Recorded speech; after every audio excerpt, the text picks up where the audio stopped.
These companies support the Thom Hartmann Program. They are CarShield, America's #1 auto protection company. More information at carshield.com, code TOM. CB Distillery, CBD for sleeping. More info at cbdistillery.com, code TOM.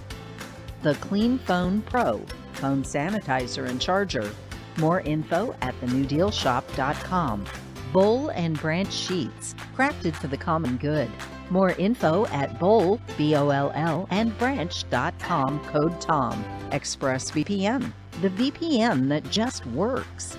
More information at expressvpn.com/Tom. And TEEF, T-E-E-F, Smarter Pet Dental Health. For more information, teefhealth.com, code TOM.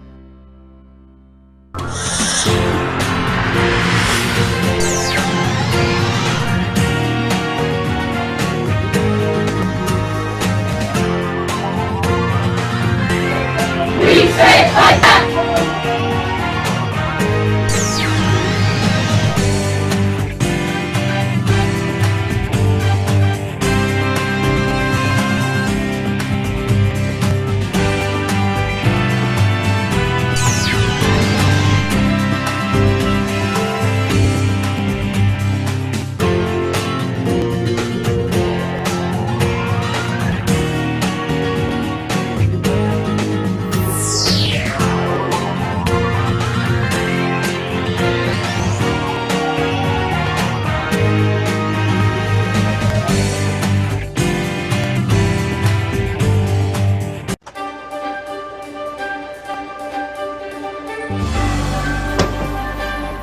Today's book in our book club is The Hidden History of the War on Voting, Who Stole Your Vote and How to Get It Back, by this guy, Thom Hartmann.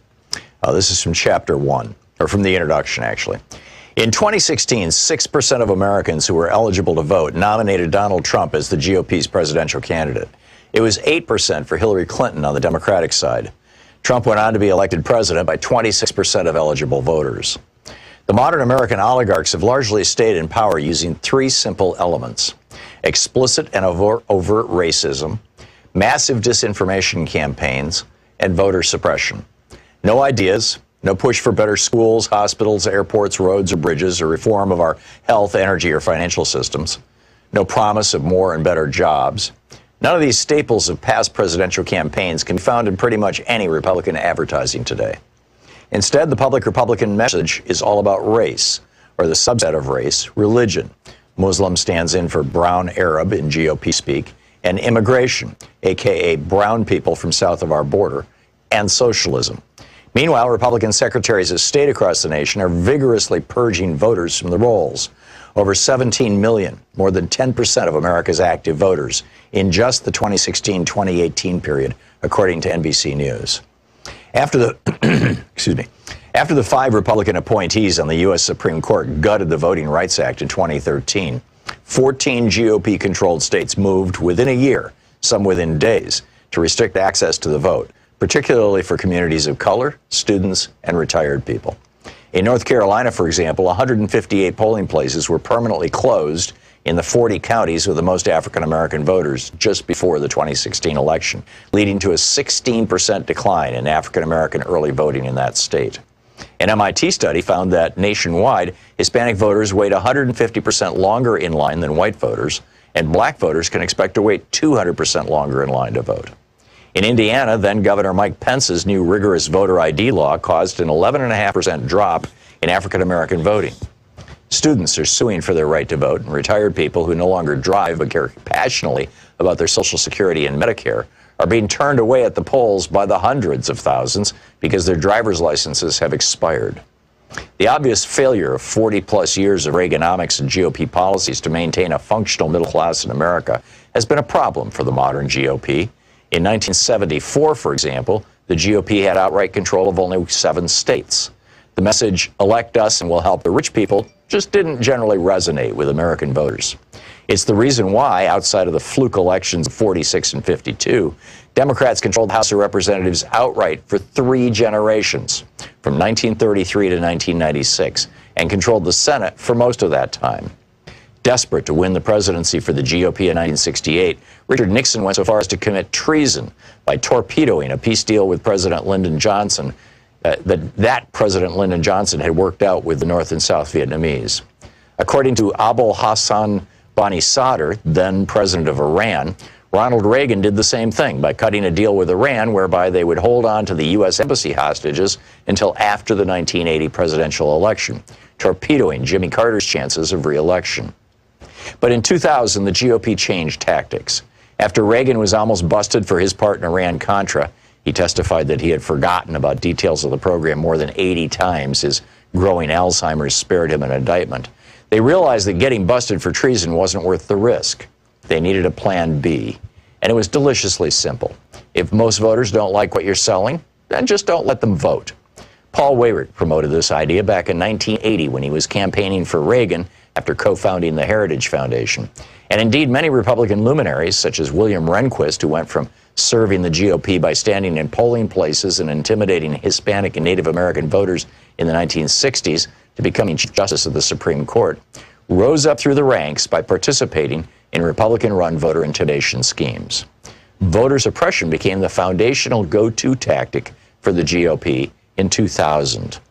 Although the GOP attacked Democratic presidential nominee Al Gore with smear and innuendo, ridiculing him for helping write the legislation that created the modern internet, for example, the main thing that got George W. Bush into the White House was voter suppression. His brother, Florida Governor Jeb Bush, and Bush's Secretary of State, Katherine Harris, threw somewhere between 20,000 and 90,000 African-American voters off the rolls. They were able to get the vote close enough. The 5 Republican appointees to the Supreme Court functionally awarded Bush the presidency. The BBC covered this in 2001 in 2 major investigative reports that were seen all over the world, except on any American media. By 2016, the Republican Party had fine-tuned its voter suppression and intimidation systems to the point that they ran like well-oiled machines in nearly 30 states. Between the 2012 and 2016 presidential elections, for example, Ohio had purged more than 2 million voters from its rolls, the vast majority, more than 2-to-1, in heavily African-American and Hispanic counties. The 5 Republican appointees on the Supreme Court ruled in 2017 that they could keep it up. And other states have since adopted their new tactic of caging voters. The book, The Hidden History of the War on Voting, by me.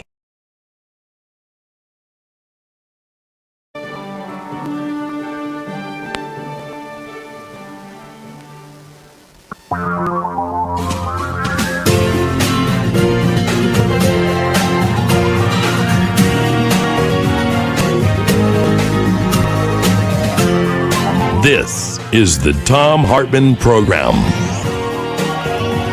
It's Monday. Here we go. As Sean says, here we are. Oh, boy, what a day, huh? We've got, in our second hour, Greg Palast is going to drop by today. It's interesting stuff going on. In fact, a lot of interesting stuff going on, election-wise and world-wise and all kinds of stuff. But Greg will fill us in the second hour. I wanted to start out, though, just in general about the virus and about Trump and about our weekend. And he chucks himself into the hospital, and then he takes a ride with his buddies, or not his buddies, his Secret Service agents, who are. This is the most insane part, I think, of the whole weekend. And I know if you've been watching the news coverage, you've probably heard about this. So I'll do it briefly, but. He ordered 2 Secret Service agents to join him in the presidential limousine. They call it the Beast because it weighs like, 12,000 pounds. It's armored. But not only is it armored, it's also the air conditioning system in the Beast, in the presidential car, has been modified to not allow any outside air in case they're trying to get him to or through something where somebody throws a chemical bomb at him or a biological weapon at him or even tear gas or something, that none of it will get inside the car. Well, if none of that fresh air is going to get inside the car, none of that COVID air is being vented out of the car, which means that if the HVAC system was on in the car, or even if it wasn't, and Trump's just breathing, even though he's wearing a cloth mask, which is not an N95 mask, which is, effective, but nowhere near as effective as an actual N95 mask, that he's just blowing virus all over that car while he's got 2 Secret Service agents who have no choice. He's the commander-in-chief. They have to do what he tells them. And this is just nuts. I mean, in fact, in some ways, it's beyond nuts. And now you've got Donald Trump Jr. out here saying, according to some sources, I read this over at Raw's Story, a piece by Brad Reed, that Donald Trump Jr. thinks his father is, quote, acting crazy and is desperate to rein him in.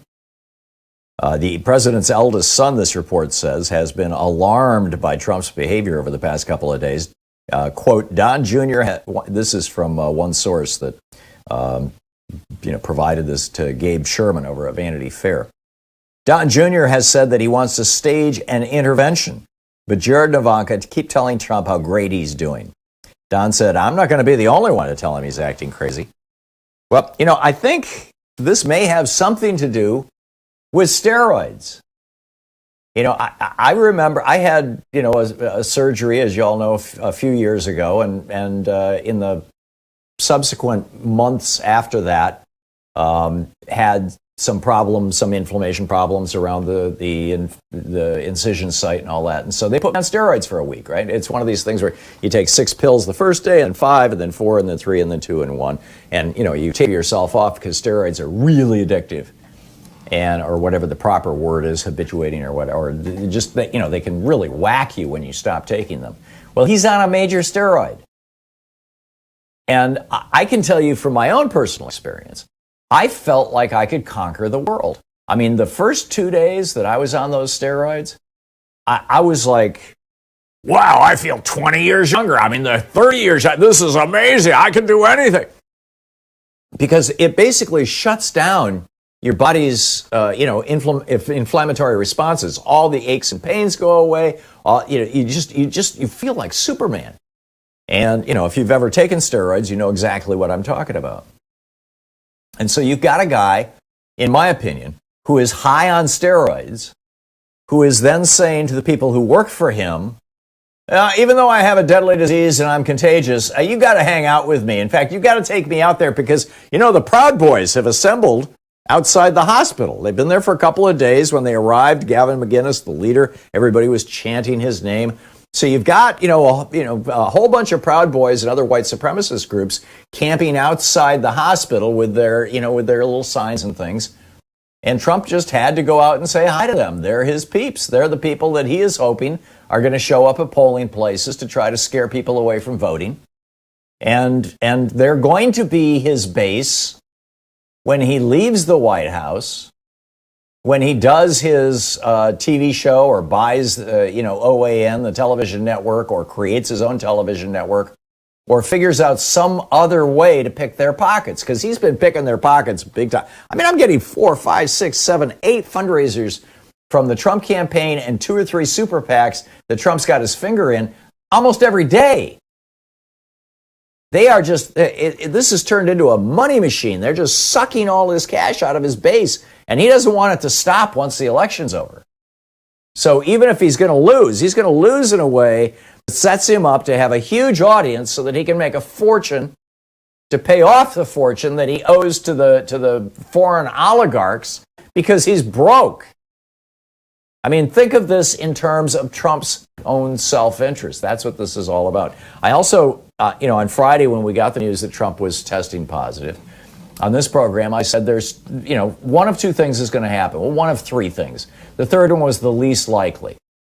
The case fatality rate in the United States for COVID is around 5%. About 5% of all people who get it and are symptomatic die. Excuse me, of all the people who get it, around 5%, 4.6 or something like that. And of the people who are in their 70s, it goes up to around 11%. So I said, there's about a 1 in 10 chance that he dies, but those are pretty good odds, generally speaking, 9 out of 10. He'll probably make it through just fine, and it's looking like he's going to.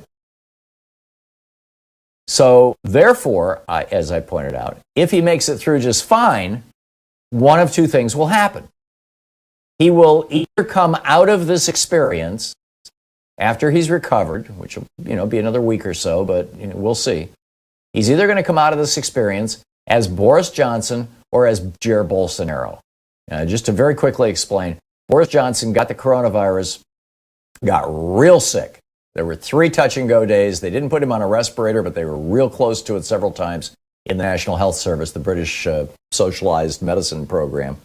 And when he came out of it, he was like, wow, that was a whole lot worse than I thought it was going to be. This is a terrible disease. You don't want to get this disease. We are going to lock down England or the United Kingdom, and we're going to do something about this. That was the Boris Johnson strategy or response. Jair Bolsonaro, on the other hand, the president of Brazil, he was 10 years younger than him and 20 years younger than Trump. Jair Bolsonaro got it, and, basically he got a very mild case. He continued his activities through it, and afterwards he came out and said, I'm strong, see? And this virus is no big deal, see? So the fact that they're building mass graves in Brazil, well, most of the people in those graves are either old or they're among the very poor of Brazil, who Jair Bolsonaro, just like Trump doesn't consider poor people in America to be his constituents. He doesn't give a rat's ass about them. Neither does Bolsonaro with Brazilians. And I said either Trump is going to end up being Boris Johnson or he's going to end up being Jair Bolsonaro. Now, we'll see. But all the indications, in my mind, are that he's going to end up being Bolsonaro, and perhaps even worse. Meanwhile, over in New Zealand, Prime Minister Jacinda Ardern declared on Monday New Zealand has beat the virus again. No new confirmed cases in the entire nation over the last 12 days. So she just ended the lockdown. They're having the Bledsoe Cup test in Auckland, which I believe is a giant football game, as in soccer, on October 18th in front of a full stadium. Because they don't have COVID in their country anymore. There are 40 active cases in the entire nation. This entire country since January, when we've had 210,000 people die, the entire nation of New Zealand has had 25 people die, and they have 40 active cases in the country right now. That's it. Anyhow, we'll be right back. Stick around. What a day. What a news day. Stick around. This is the Thom Hartmann Program. And then I want to get into, will Republican voter suppression efforts be enough to block the tens of millions of Americans who discovered that Trump and the Republicans don't care about them?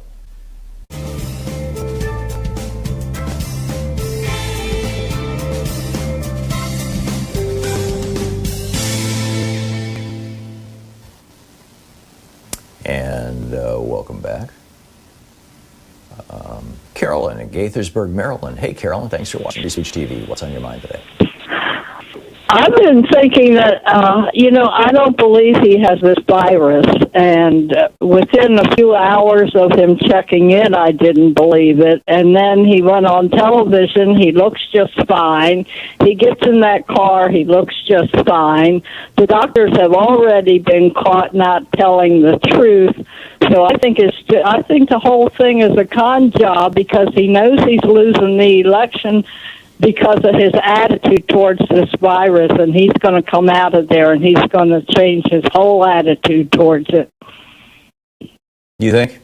I get your skepticism because it's the guy's told 20,000 lies in 3 years. It's hard to and Kayleigh McEnany routinely lies. Sarah Sanders was a very, very accomplished liar. So I get that. Although there's a fair amount of evidence that he actually does have the coronavirus. And the people around him, Kayleigh McEnany just tested positive too. So, sure, other people can have it, but that doesn't mean he has it. And Michael Cohen said that this man will do anything to retain that office.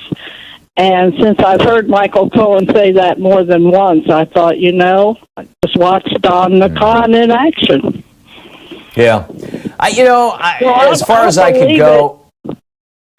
As far as I can, if he actually gets sick. Yeah, as far as I could go in the direction. Well, they had to edit out some coughs from his little White House video, but as far as I could go in endorsing your conspiracy theory, essentially, is that I think that his choice of checking himself into the hospital was whether he needed it or not. And let's assume for a moment that he didn't need it. If that was the case, checking yourself into the hospital is either being very careful or it's a great way to get the media to stop talking about the fact that your taxes show that you're $400 million in debt to a bunch of Russian oligarchs, or at least foreign oligarchs. We God only knows who he owes money to, and just all the corruption and all the questions and all that stuff is all kind of been thrown into chaos. It's been thrown up in the air, Carolyn. So, to that extent, it's been a master stroke. I tweeted over the weekend, why is it that the media, or have you noticed that the media is no longer discussing the fact that Trump is hundreds of millions of dollars in debt to foreign oligarchs? Why can't the American media hold two thoughts at the same time? And I've just been astonished, checking in on the coverage over the weekend on the various networks, and it's all Trump in the hospital all the time. No mention of the stuff that was really big news last week about how corrupt Donald Trump is, and about how his campaign is falling apart, and how the voter suppression efforts are rolling on. As I said, we'll talk about that in the second hour of our program today. We just it's just mind-boggling. So to the extent that this was a master stroke to get the headlines off the front page that were bad for Trump, yeah, maybe. But I'm inclined to believe that, at least on the surface, he tested positive, he was feeling symptomatic. Out of an abundance of caution, he went to Walter Reed. That those are actually things, and that the media is just playing this stupid. That would be my take. We'll be right back.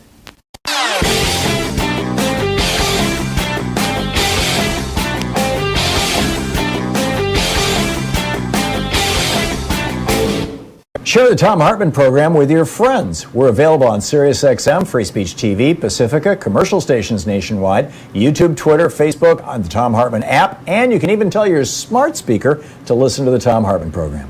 So we've got a new video up for regular supporters of our program over at ThomHartmann.com, and this is about just a totally bizarre story about these three guys with no VA experience, not even veterans, who are all big shots down at Mar-a-Lago, that Donald Trump has put in charge of the Veterans Administration functionally. And their association, one of them is the head of Marvel Entertainment, their association with Johnson & Johnson and the New York Stock Exchange, and Johnson & Johnson, the big drug company, taking this very, very cheap chemical, ketamine, tweaking the molecule a little bit and rolling it out as a new anti-suicide drug, Spravato, that in clinical trials caused 6 people to die, 3 of them by suicide, and none of the people taking the placebo to die. And now Trump is telling the VA, you have to buy this highly inflated price drug from Johnson & Johnson, and the Democrats want to know what's up with the VA crowd guys. Check it out. It's at ThomHartmann.com.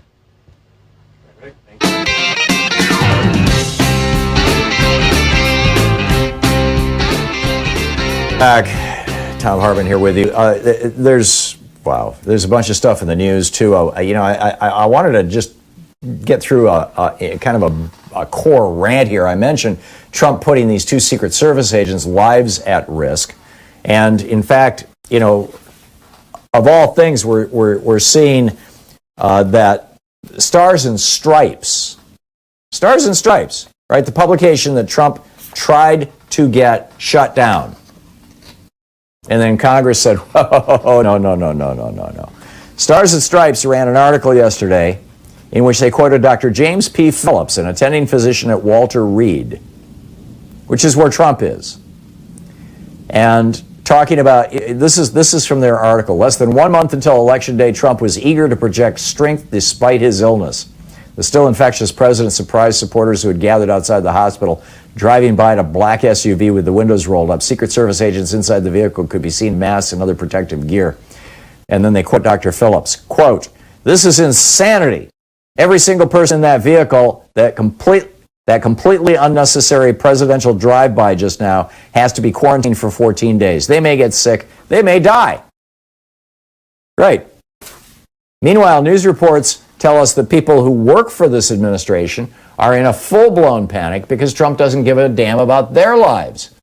As Mark Meadows, the chief of staff, has failed to provide any guidance or even instructions on what they should be doing, how they should protect themselves from this virus that seems to be spreading rapidly through the White House. I don't know if you saw the headlines this weekend, White House in chaos.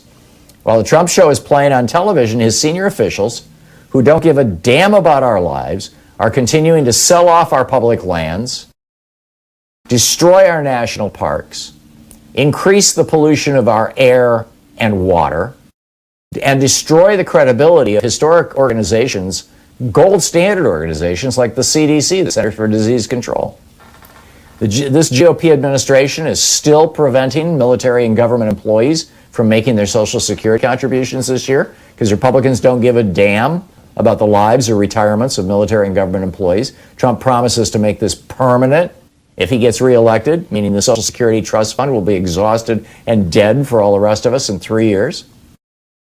At the Supreme Court, the Republican lawsuit by 20 states of the Trump administration arguing that America should no longer have any protections against pre-existing conditions. And 20 million Americans should lose Medicaid coverage and millions more lose their Obamacare policies. Continues to roll along because Republican governors and Trump don't give a damn if anybody gets sick unless it's themselves or their own families. Mitch McConnell continues to oversee the defunding of police and fire departments all across the country as he refuses to consider legislation passed by the House that would backstop state and local governments now that they're being wiped out by the loss of sales tax and other revenues because of the Trump virus. I mean, this is all because Mitch McConnell and the Republican Party don't give a damn about average people, particularly those who live in cities and vote Democratic, mostly. And having thrown away the pandemic playbook that was put together by the Bush administration and then updated by the Obama administrations, there's literally no federal plan to do anything meaningful about this pandemic. In fact, it's the opposite. States run by Trump humpers like Ron DeSantis down in Florida are actively encouraging their citizens to get infected and to spread the infection because a sociopathic lack of care for American citizens is now the brand of the Republican Party. They should trademark it. We don't give a damn. I mean, this Republican disregard for average Americans it really began with the Reagan administration destroying unions and initiating the process of shipping jobs overseas. You recall it was the Reagan-Bush administration that negotiated NAFTA. Every Republican administration since has built on that. And Trump, although he's a bizarre guy and we think he's an anomaly, he's just the logical endpoint of 40 years of Reaganism. Trump keeps telling us he's bringing jobs back home, but the Mexico Free Trade Agreement, Mexico-Canada Free Trade Agreement that he signed, that he negotiated and signed, actually gives companies a larger tax incentive to move their factories to Mexico, which dozens of companies have done since it was signed. We have lost more jobs since we have, well, I don't know if we compared to other administrations, but we have lost hundreds of thousands, well over 100,000 jobs since to offshoring, to ongoing offshoring since Trump became president. And our trade deficit with China is worse than it's ever been. And meanwhile, the polls show that the Republicans are going to lose in a massive landslide, including many Republicans in tight, Senate races, unless their voter suppression efforts are as successful as they were 4 years ago. But no, whether they are or not, after the election, I mean, it looks like Americans are wise to this scam. So the question is whether tricks like purging voting rolls, putting only one ballot drop box in the entire city of Houston, because, it's a Democratic city, will this be enough to help the Republicans hang on to power and continue proving that they don't give a damn about the average American while they're disassembling and destroying America? Or is this the end of the Republican Party? And if it is, what replaces it? Or what does it become?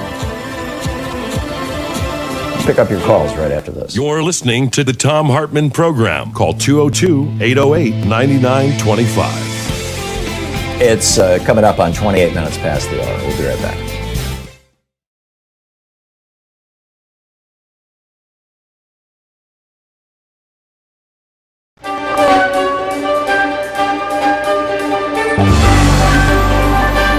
Our book today in the Thom Hartmann Book Club is Richard Wolff's Understanding Socialism. This is from the introduction. Socialism is a kind of yearning for a better life than what capitalism permits for most people. Socialist yearnings are as old as capitalism itself because they are its products. Where and when capitalism's problems and failings have accumulated criticism and critics, socialist voices have arisen. And so it is again now. Any serious discussion of socialism must begin by acknowledging socialism's rich diversity. Whatever particular aspect of socialism we choose to analyze, they need to be located within socialism's complexity. That avoids presenting one's own interpretation as if it were the entirety of socialism. In this book, I focus on the economic aspects of socialism, how it differs from capitalism in broad outlines. I'm more interested in socialist critiques of capitalism and their implications about socialist alternatives than in the particulars of the few early experiments in erecting socialist systems, USSR, People's Republic of China, and so on, that history so far offers. Finally, my own education and work constrain me to concentrate on Western Europe and North America. Some important aspects of socialism are thus not covered or discussed here. Yearnings for better lives, such as socialism proposes, are not new. In slave societies, the slaves hoped and dreamed of lives less hard and less out of their own control. Their yearning aimed to obtain freedom. They sought social change that would preclude any one person being the property of another. In feudal societies, the serfs, free in the sense that no one owned them, yearned for better lives too. Their subordination to lords included heavy labor and other burdens that they wanted lifted. They hoped and dreamed of a society in which they would not be bound to the land, the lord of that land, and the feudal dues of labor and subservience.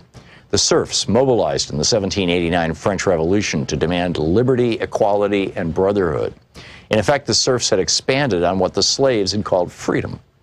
In the American Revolution against British King George III, the revolutionaries were neither slaves nor serfs. They were mostly self-employed farmers, craftspeople, and merchants subject to a foreign feudal kingdom. They wanted liberty as individuals to pursue their dreams without hindrance from feudalism or monarchism, whether foreign or domestic. They added democracy to the goals advanced by the slaves and serfs before them. The different systems of slavery, feudalism, and small-scale self-employment produced masses of people yearning for better lives. Eventually, each of those systems provoked revolutions. Many people then sought to break away from and go beyond those systems. The French and American revolutions marked key moments in the social transformations of major pre-capitalist systems into capitalist ones. By capitalist system, we mean that particular organization of production in which the basic human relation is employer-employee instead of master-slave, lord-serf, or individual self-employment. The revolutionaries who wanted and built capitalism hoped and believed the transition to employer-employee relations of production would bring with them the liberty, equality, brotherhood, and democracy they had yearned for. The revolution's leaders promised to themselves and to the people they led that those goals would be achieved. But the transition to capitalist employer-employee relations that increasingly replaced the previous slave, feudal, and self-employment relations of production had unintended consequences. Capitalism soon proved to be different from what its revolutionaries had hoped. While it enabled some people to be more free and more independent than slaves, serf, or self-employed subjects of monarchies had been, it also seriously limited freedom, independence, and democracy for many. Capitalism betrayed many of the promises made by its advocates. It produced and reproduced great inequalities of income and wealth.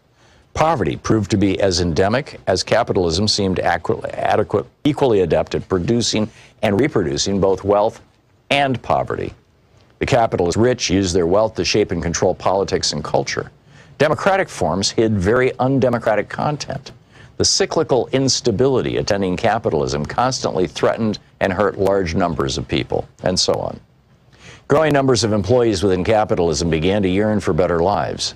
They defined those yearnings first in the familiar terms of the earlier French and American revolutions: equality, fraternity, liberty, and democracy. They criticized a capitalism that failed to deliver those to most people and demanded social changes to achieve them. Many people still continue to want a better, softer, friendlier capitalism, where government regulates and intervenes to achieve more of what the French and American revolutionaries had yearned for and promised. They are also often self-defined as socialists. However, capitalism's development provoked another, different perspective that also called itself socialism. In that view, capitalism had not broken from slavery, feudalism, and monarchy nearly as much as its advocates had imagined. Slavery had masters' slaves, feudalism had lords' serfs, and monarchy had king subjects as their key sources of their inequalities, lack of freedom, oppressions, and conflicts. The employer-employee relation of production and capitalism generated parallel problems. Capitalism installed monarchies inside individual workplaces, even as monarchies outside workplaces were rejected. Kings mostly disappeared, but inside workplaces, the owners or their designated boards of directors assumed king-like powers. The book Understanding Socialism by Richard Wolff. And the others start men to their feet shouting liberty or death has never been satisfactorily explained.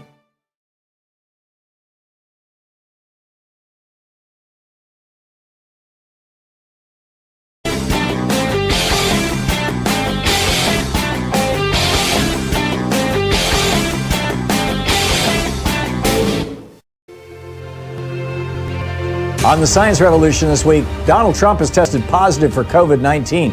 What does that mean for America? Dr. Michael Mann is here on Greenland and how it's set to lose more ice than in the past 12,000 years. This is a climate disaster.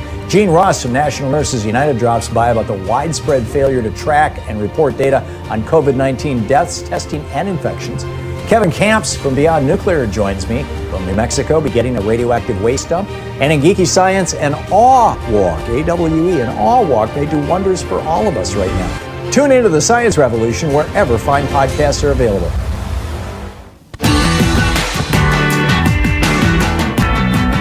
Welcome back. Let me just put a punctuation mark on one thing here, and that is my sense that the hand of Dr. Scott Atlas is huge in all this. Scott Atlas is the Fox News grifter radiologist who pretended to be an expert on COVID-19 when he has absolutely no experience with infectious diseases. Radiologists takes pictures of people. He's a neuroradiologist. He takes pictures of people's brains. It's it's like asking a photographer to explain the insides of a piece of complex electronic equipment. I'm torturing a metaphor here, but you get my point. Scott Atlas knows virtually nothing outside of what he learned, decades ago in medical school about infectious diseases, unless he read a good article last week. And he was over on Fox News pitching this idea that, it's just herd immunity. That's all we need is herd immunity. We just need everybody to get sick. I mean, Trump uses the phrase herd mentality, right? But we just need everybody to get sick. The slogan, I heard this reported several times over the weekend, the kind of semi-official slogan at the White House, which is an echo of Scott Atlas's perspective apparently, is, hey, we're all going to get it eventually. Might as well get it over with. And, after all, we're not obese and we're not black and we're not Hispanic or Native American, so we'll probably make it through. I mean, that's literally how they're thinking over at the White House. And when you understand that, then a lot of stuff makes sense. I mean, they're still not requiring masks at the White House. Once you get that, a lot of stuff just makes sense. Kayleigh McEnany now testing positive. Oh, yeah, she's young, she's blonde, she's white, she'll be good. And odds are that that's all true. She may end up with, a lifelong pre-existing lung damage or lifelong pre-existing kidney or liver damage. She might end up with, ongoing vascular disease. She may end up with heart disease. These are all things that are relatively common among people who even have mild cases of COVID, that they are in various ways disabled for the rest of their lives. And, I wrote a long and detailed roundup piece about this that you can find over at hartmannreport.com. That's really worth sharing with your friends and neighbors. It's titled 8 Reasons Why COVID is Worse Than We Thought.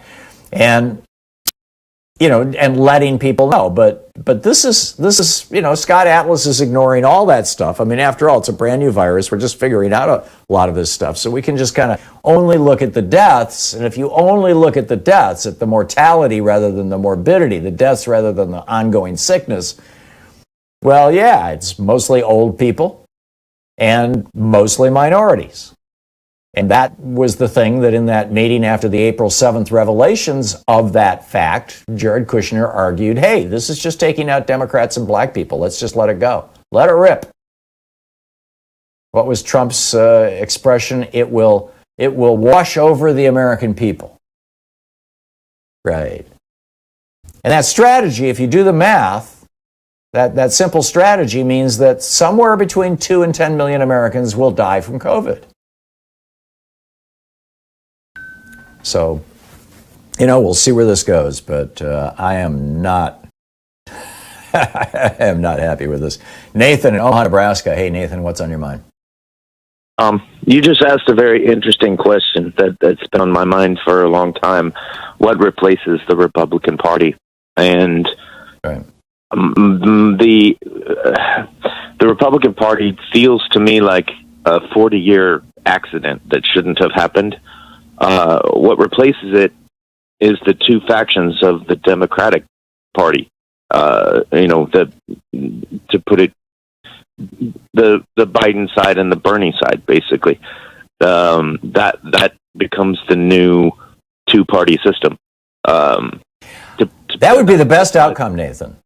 That would be the absolute best outcome if the Republicans basically turned themselves into corporate Democrats. In other words, people who, yes, they care about America, yes, they want things to work, but they are willing to defer to the big corporate interests. Joe Lieberman blowing up the public option because the insurance companies gave him $1.08 million. That kind of stuff. At least that's not killing 200,000 Americans and selling out our national interest to foreign hostile powers. I mean, Yeah. So and that would also give the Democratic Party a chance to clean up their act and go back to their FDR LBJ roots. And say, we're going to go back to promoting stuff like the New Deal and the Great Society. That would be a very good outcome. The tragedy is that the Republican, maybe it's not a tragedy, maybe whatever it is, that the Republican brand has been so tarnished and so destroyed. I think it's going to take, I was going to say a generation, probably at least a decade of shaking out these hardcore right-wing Republicans, the Lindsey Grahams and Tom Cottons of the world, and Tom Tillis's and whatnot. And, and Tom Tillis was in big trouble. Now his Democratic challenger has a mini scandal. He tweeted something about, hey, I'd like to kiss you to somebody who wasn't his wife. And now all of a sudden it's like, oh my God, let's freak out. But he's saying, I'm not going to back off. I'm going to continue to take this guy on. Yeah, that was a mistake. It was a while ago, but so what? And I think that, which has been the Republican position to sex scandals forever. And should be, for Democrats right now, I mean, given where we are in the race. But yeah, I think you're right, Nathan, or at least I think you're on to something, and I think it's an important something. Nathan, thank you for the call. Katie in Hudson, Mass. Hey, Katie, what's up? Hey, Tom. I just wanted to make the comment that the most offensive thing about Donald Trump's little field trip around the hospital and out to see his thing is that, for the 200 plus thousands of Americans that have died from this, they all, or if they even got to the hospital, they all were isolated from their families. They died without their families around. They weren't out taking joyrides, after they went to the hospital. And I think that that's something that why the 25th Amendment has not been invoked is just reprehensible. I mean, he is supposed to be isolated. That means he shouldn't be in charge of the government right now. He needs to get better so he can come back and be in charge of the government. But right now, he is supposed to be isolated. And I think about all those people that had to say goodbye to their loved ones over Zoom and FaceTime, and and he's out there waving like a moron in his little motorcade. Yeah, and risking the lives of a couple Secret Service agents and a driver in the process. On one of the message boards over the weekend, somebody posted the theory that he was bored. That's what this was all about. I think that that's probably a piece of it. I think also that he's trying to get out ahead of Mark Meadows, having said, "Well, we're a little concerned here."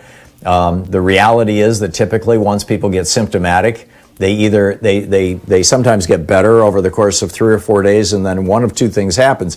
Either they continue to get better and that's the end of it, or it comes back like a lion and kicks their butts.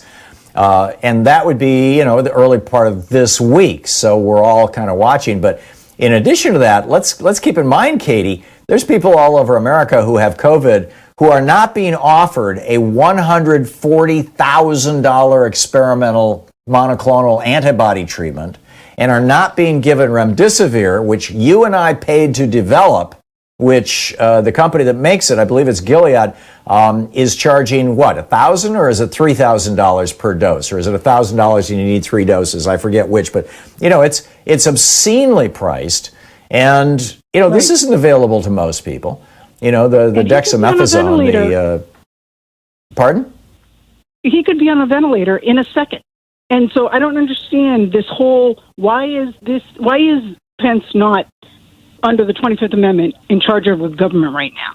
I mean, this is not just some little thing that, it's gradual and we'll know. He could be incapacitated in a second. And I don't understand why our government is not being held in, by Vice President Pence right now. Well, I think he's already incapacitated. I mean, the fact that he was willing to expose a couple of Secret Service agents to his virus just so that he could go out and wave to his Proud Boy buddies, that tells me that there's something, like I said, I think he's intoxicated by the steroids. But, nobody's willing to tell him that. And my big concern isn't that he's taking, I think it's terrible that he's taking he's putting in danger the lives of a couple of Secret Service agents. But he's feeling high. He's feeling invincible. He's feeling, better than he's probably felt in years from taking steroids. And what if that feeling that he's got, that invincibility, gets translated into a foreign policy? What if Iran does something provocative and he says, "Oh, hey, I'm feeling great. We can rule the world. Just go start a war with Iran, or just start, let's take out Kim Jong-un's nuclear facilities, or let's pick on China over the South China Sea. It won't be a bad thing. Hell, I'll win the war and I'll definitely get reelected. I always thought Obama would do that. I'll do it." That's my concern, Katie, is that his intoxication, his steroid intoxication, is going to cause him to make even worse decisions. Visit ThomHartmann.com for audio and video archives. It's 45 minutes past the hour. Back with more of your calls in just a moment.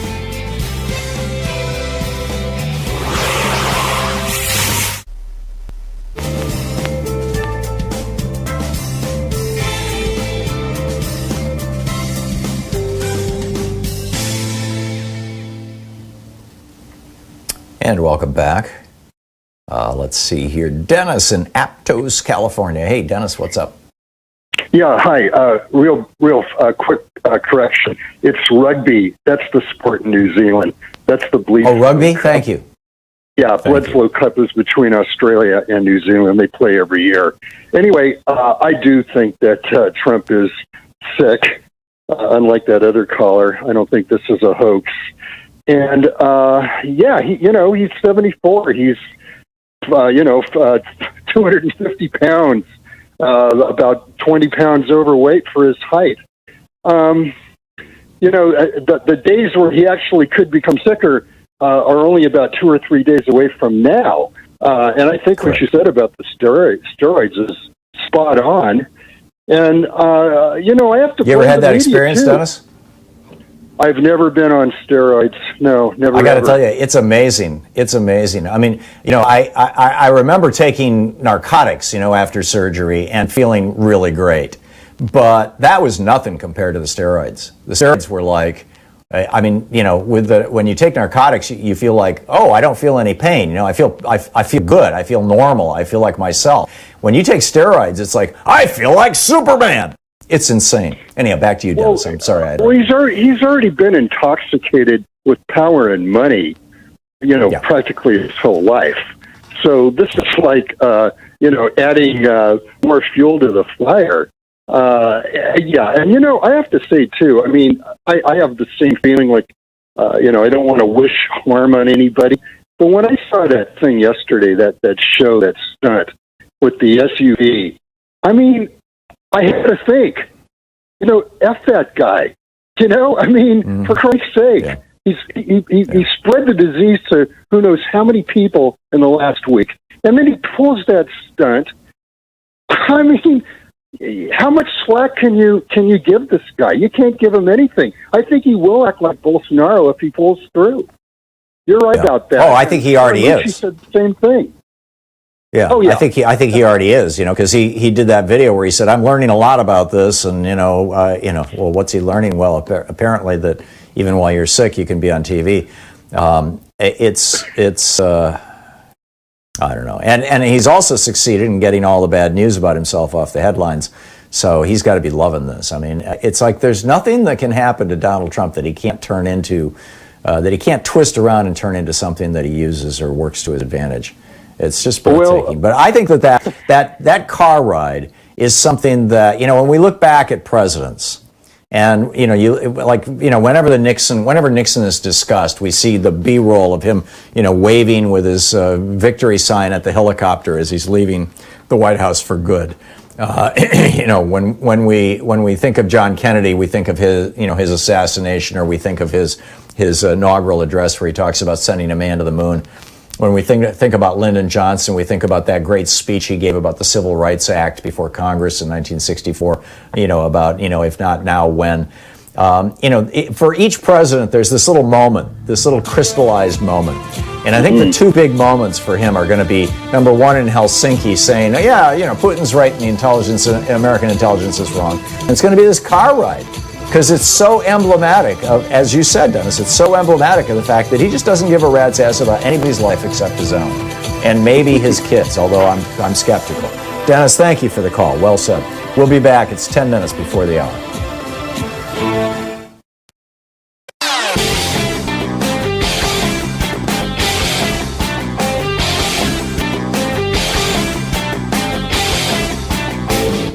The hidden history of guns and the Second Amendment tells how the Second Amendment was written to protect Georgia's slave patrols. We have a new video up over at thomhartmann.com for people who are regular supporters of our program, and the essence of it is, I use a couple of examples. There's hundreds of them out there. In one case, Alabama is preparing to execute a man who was not guilty of the crime that he committed with a relatively high level of certainty, but still they're gonna kill this guy, an African American.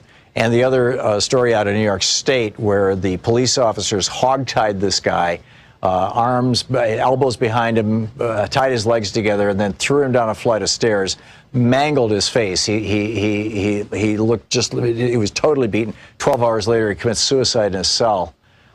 How is it possible that our prisons do this kind of stuff?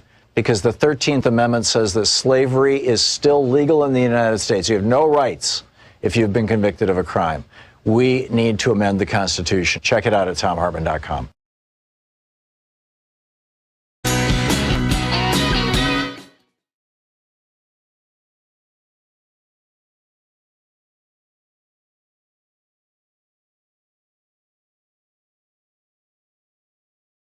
The videos that he did, but also the fact that he disrupted the hospital, and when he's riding the hallways and going down elevators, he's spreading COVID everywhere. But the main point I wanted to make was about Biden and his answer to what he would do unlike Trump. And I think he should say something like, we're going to have a war on COVID and train and unleash an army of public health workers to test, contact, trace, and quarantine, in addition to a public campaign to convince the American people to take the steps of masks and social distancing. Because I think that the answers I've heard in the past have pretty much just been talking about masks and social distancing. But we really need to have massive testing going on, and then the public health follow-up. Because if we don't do that, we're never going to combat this virus. And I think this would free up a lot of schools to be able to go back, workplaces, the entire community. But it requires probably pulling in that mandate where you can force production of tests, because it can't just be one test. Obviously, we see one test isn't enough. Multiple tests, just massive attack on this virus. Yeah, and let's keep in mind, the entire country of New Zealand is back to normal. Most of Australia is back to normal. South Korea and Japan are largely back to normal. Parts of Europe are moving rapidly back to normal. There are local outbreaks, but they're dealing with it. And they're dealing with it, by and large, in the way that you're talking about, testing and contact tracing. And the good news, I suppose, is that the tests are getting more sophisticated and less expensive as they get up to scale and we figure out what works and what doesn't work. And obviously, the treatments are getting better. This pair of monoclonal antibodies that Trump was given, I'm guessing the $140,000 expense was because it's not been classified by the FDA yet. It's an experimental drug, but presumably when that production of that gets up to scale, it'll be hopefully somewhat less expensive. But if that's why he's not as sick as you would expect as an obese 74-year-old man to be, then that's good news. I mean, we learn from all these things. But without any kind of a plan, and this Trump administration, their plan is herd immunity. It's that simple. Kill 6 million Americans, and and just hope that the vast majority of them are really elderly if they're white, or are minorities. Every piece of evidence I see tells me that that's their plan. Dr. Lin, thank you. Very well said. Jared in Downingtown, Pennsylvania. Hey, Jared, what's up? Hello, Tom. I just got my mail-in ballot. I'm going to fill it out soon, and I don't know if I should take it to the voting place on Election Day or just mail it in right away. What do you think? I don't know, Jared. I would, because I don't live in Pennsylvania, I would check, and you've got almost a month until Election Day, so I would be surprised if your mailing it in wasn't just fine. Most states on their most states on their Secretary of State site. Yeah, apparently we have some latency here. Most states on their Secretary of State site give you the ability to actually track your own ballot. I can do that here in Oregon. I can see when they received it and when it was counted and everything, and if it was counted. You might want to poke around the Secretary of State's site for Pennsylvania and see if that's the case there, or the election registrar, or whatever. I think if you go to iwillvote.com, that's a portal to all 50 states. The Democratic Party put that together. And so you go to iwillvote.com and then plug in your state, Pennsylvania, and then plug in your information, and boom, it should tell you. And it doesn't even go through the I Will Vote website. I mean, once you choose Pennsylvania, they just hand you off to the appropriate website in Pennsylvania. So, it's not like anybody is getting your information or there's any hidden agenda here or anything. So that's how I would do it, Jared. And good on you for getting your ballot. Is this when you expected to get the ballot? Yes. Yeah, I am actually having my ballot tracked. There is a PA website. I got it, and I was just debating if I wanted to turn it in on Election Day, simply because I wanted the vote counted on Election Day or not, and I've been debating it, whether to mail it in or just drop it off on Election Day. Yeah. So that's been the debate I've been having. But I want to really talk about this Trump virus that's going on. Here's what isn't being talked about. While Trump and all these Republicans who have gotten this, Chris Christie, the RNC chair, Trump, his wife, they got all the health care, in the world. They can, do whatever. Right. Meanwhile, there is millions of Americans who have gotten sick from this. 200,000 plus who have died. And we don't have a national health care service that's going to take care of them. That's right. Out of those 7 million Americans who've been diagnosed with COVID, I'm guessing probably 3 or 4 million at least are going to are going to be in the situation where that diagnosis is going to cause them a significant financial hardship. It's going to bankrupt some families. It's going to wipe them out. Jared, thank you for the call. You're listening to Thom Hartmann.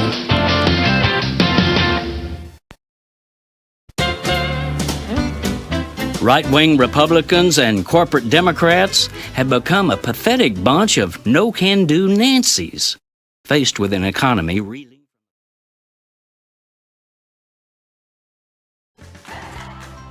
These companies support the Thom Hartmann Program. They are CarShield, America's #1 auto protection company. More information at carshield.com, code TOM. CB Distillery, CBD for sleeping. More info at cbdistillery.com, code TOM. The Clean Phone Pro, phone sanitizer and charger. More info at thenewdealshop.com. Bowl and Branch Sheets, crafted for the common good. More info at boll, B-O-L-L, and branch.com, code TOM. ExpressVPN, the VPN that just works.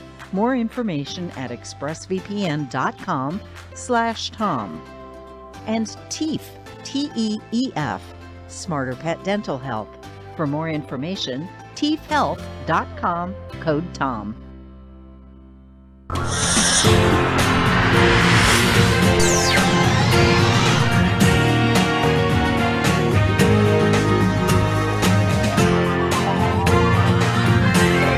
We say fight back!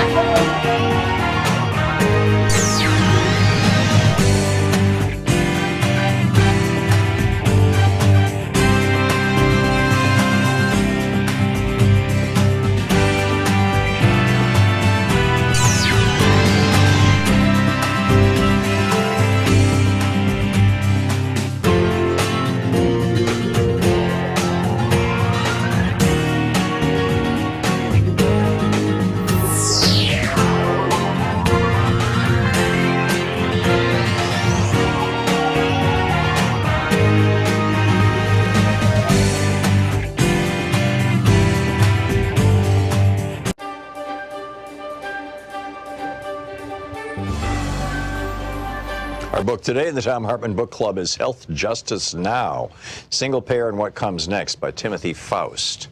And this is from the introduction. A secret scream rings through America. It rings down the sterile fluorescent hallways of our hospitals. It rings over our rural towns and our native reservations. It rings through our prisons, the bellies of our great cities. It rings in our farms and our fields, our streets and our sewers, our bodies and our blood.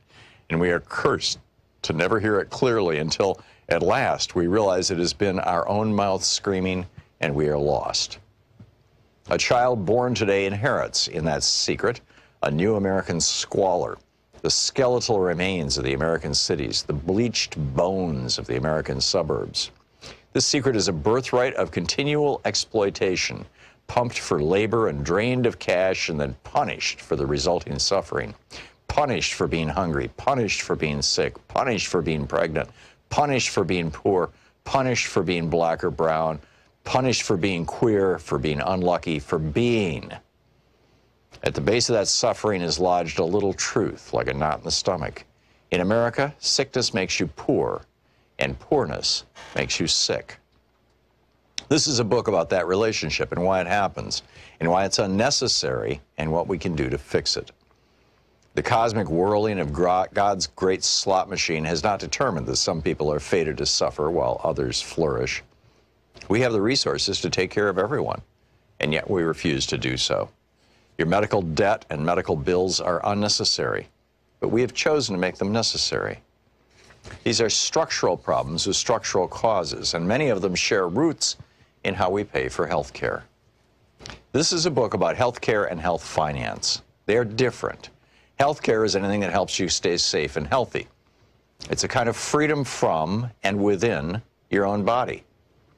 Health finance is the method by which we as a country pay for that freedom and by which we decide who gets to have it and who doesn't.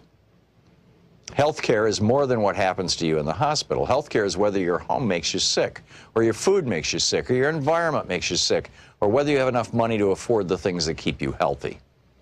In America, the structure of corporate health care has convinced us that some people deserve health care and some people don't.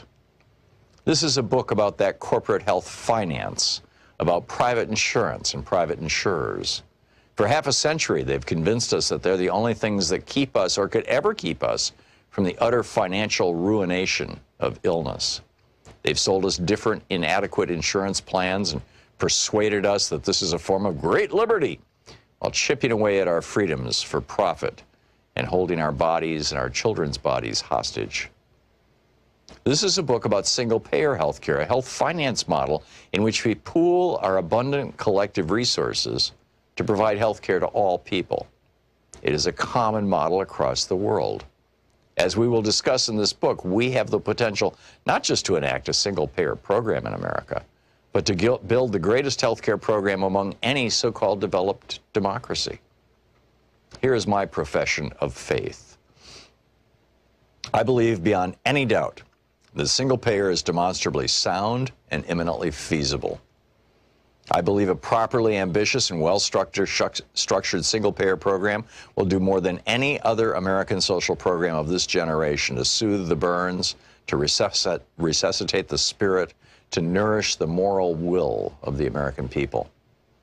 I believe it will loosen the loathsome manacles of American health finance, an exploitative institution that profits by plundering from us our own bodily autonomy, and that anchors a larger exploitation that holds those whom we love as captive leverage to guarantee our servitude to abusive employers or domestic partners, to those who seek to dominate us both in the office and in the hospital. I believe this nation owes its people, whose labor has created its rich banquet, the safety and agency of healthcare. I believe this healthcare is greater in scope than that which happens upon an operating table. I believe that housing, food, income, and more, the components of basic human dignity, are healthcare. And I believe our work is that of striving toward justice for all people. And I therefore believe, I have to believe, that single-payer healthcare is our moral imperative. Single-payer is our tool. Single-payer is our weapon. Single-payer is our first step. But single-payer on its own is not the goal. This book is about health justice. Healthcare is personal, so I want to start this book personally by introducing two friends of mine, Steve Way and Kyle Kolick. They're two guys about my age, I'm 30, who live in North New Jersey.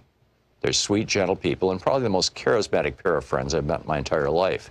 They make me laugh until my face hurts, and we like watching pro wrestling together. They're also being utterly broken by our American healthcare system, and it's keeping them from living their lives. Steve has muscular dystrophy. The muscle and tissues that hold his body together are eating themselves. He's doing pretty good, all things considered. He beat his original life expectancy of 18 and now probably has a long life ahead of him. Steve needs a wheelchair to move and a ventilator to help him breathe. The book, Health Justice Now, Timothy Faust.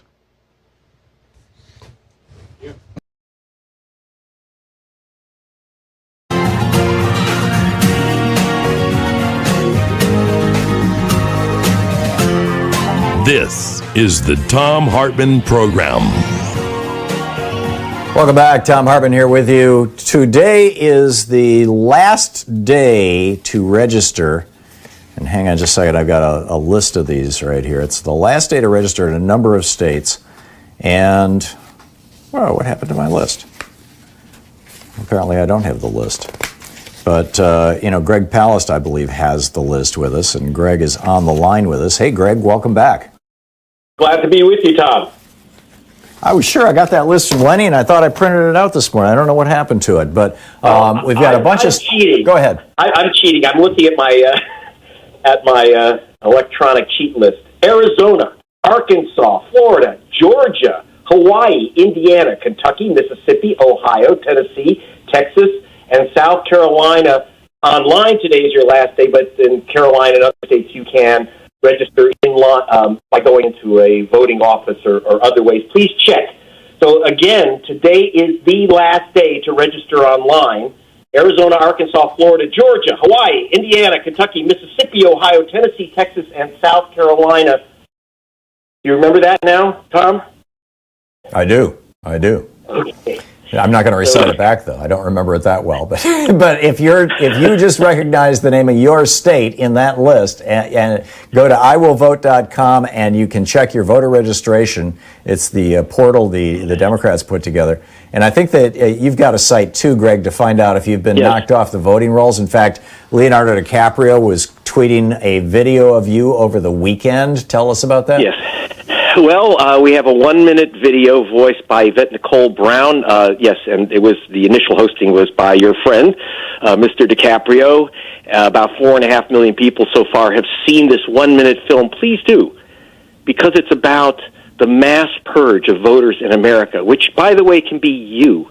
The targets are especially voters of color, and if you've got a last name like Kim or Rodriguez or Jackson, please go to SaveMyVote2020.org, where you can see if you've been purged. Now, again, I want to warn people, don't misread it. This is a list of people who've been removed in the past few years, mostly by GOP secretaries of state, but not all. And see if you've been removed. If so, there's a link to re-register. This is the moment to do it. Don't assume that you are registered, even if you've been voting in the same place 30 years. I checked, literally, Greg Palast was purged in California, and I just re-registered online. I saved my vote, and I got it. Yeah. Wow. And so there's no one's safe. So I don't care what color or age or name you have, but there's no question from the list that the Palast investigative team has put together. We sued a lot of states to get these purge lists, including, obviously, we sued Brian Kemp and successfully got these lists in Georgia, where I'm very concerned because it is a swing state in which there's been a vicious attack on voters of color, as we know. And there's also 2 Senate seats open, which could flip the Senate. You know, I'm not telling you to vote for, but my God, the Senate should and the presidency shouldn't be decided because some guy doesn't like everyone named Jesse Jackson. And that's what we have to. So today, I can't emphasize enough. Please check your registration. Don't assume your registration is good. Re-register immediately online. Each state has different rules. I'm very concerned, and yes, so that's what the 1 minute piece we had, which is up at obviously you could see that at Mr. DiCaprio's Instagram site, but also GregPalast.com, and get that film around and get people to register today. Yeah, and I retweeted it a while ago. You can find it on my Twitter feed, timeline. Greg, this, you and I have known each other for a long time, and we've been talking about this stuff since Bush v. Gore and Bush v. Kerry. I mean, the 2 elections that we're pretty sure were, the first we know was stolen. The second one we're pretty sure, I am pretty sure was stolen. Yeah. And I'm pretty sure that I told you. In fact, I probably told it to you. Sitting around with a glass of wine at your house or mine more often than I remember.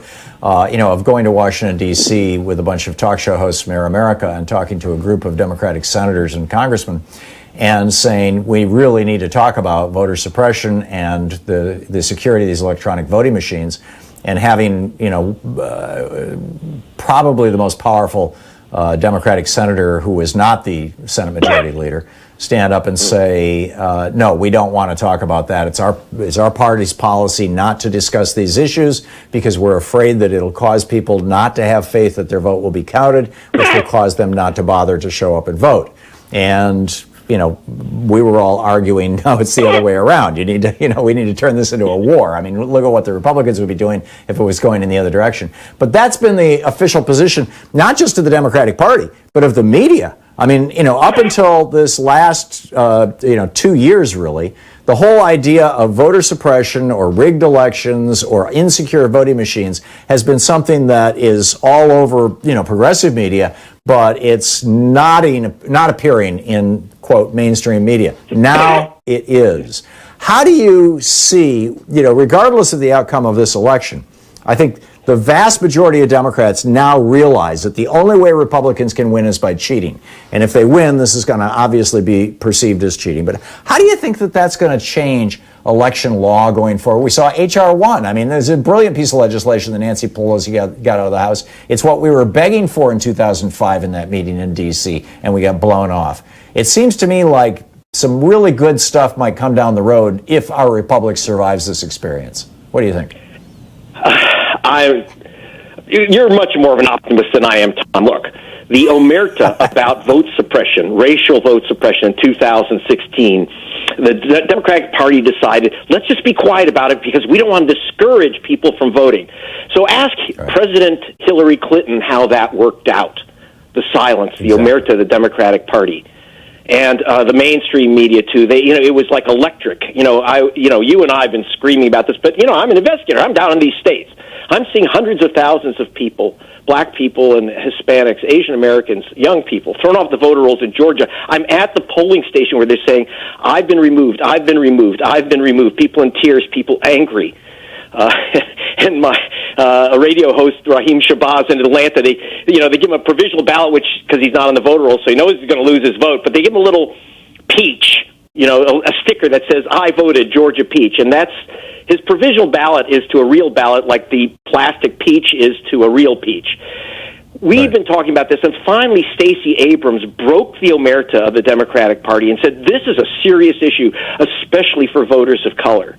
And when she took that forward, she almost flipped the state of Georgia. In fact, her work may lead to Georgia becoming a blue state.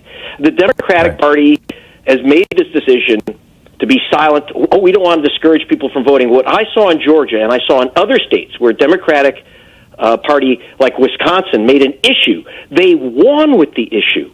They won with the issue in Wisconsin. They almost won in Georgia, and they may win this time in Georgia by saying they're stealing your vote because it's really valuable. Now get out there and steal it back. Take it back. And that has been more successful. Whether the Democratic Party is going to learn its lesson on this, I don't know. Yeah, well, I think they have. I mean, my sense of it, and I've had this conversation with Tom Perez on this program a couple of times, is that they've finally figured out, that was, they did it for 16, 18 years, arguably, but it was a stupid policy. But, that we were right, that Randy Rhodes and me and I think Sam Cedar was there was a bunch of us, that we were right. And this should have been something that Democrats should have been stealing, or yelling about all along, the vote stealing. And frankly, well, anyway, it's we'll see how it plays out, Greg. Greg Palast, the brilliant investigative journalist, gregpalast.com, the website, his new book, How Trump Stole 2020. Be sure to check it out. Greg _Palast on Twitter. Greg, thanks for dropping by. You're the best, Tom. Thank you. Yeah, and keep up the great work, Greg. We'll be right back. 15 minutes past the hour. This is the Thom Hartmann Program. We'll be back with more of the news of the day and your calls in just a moment.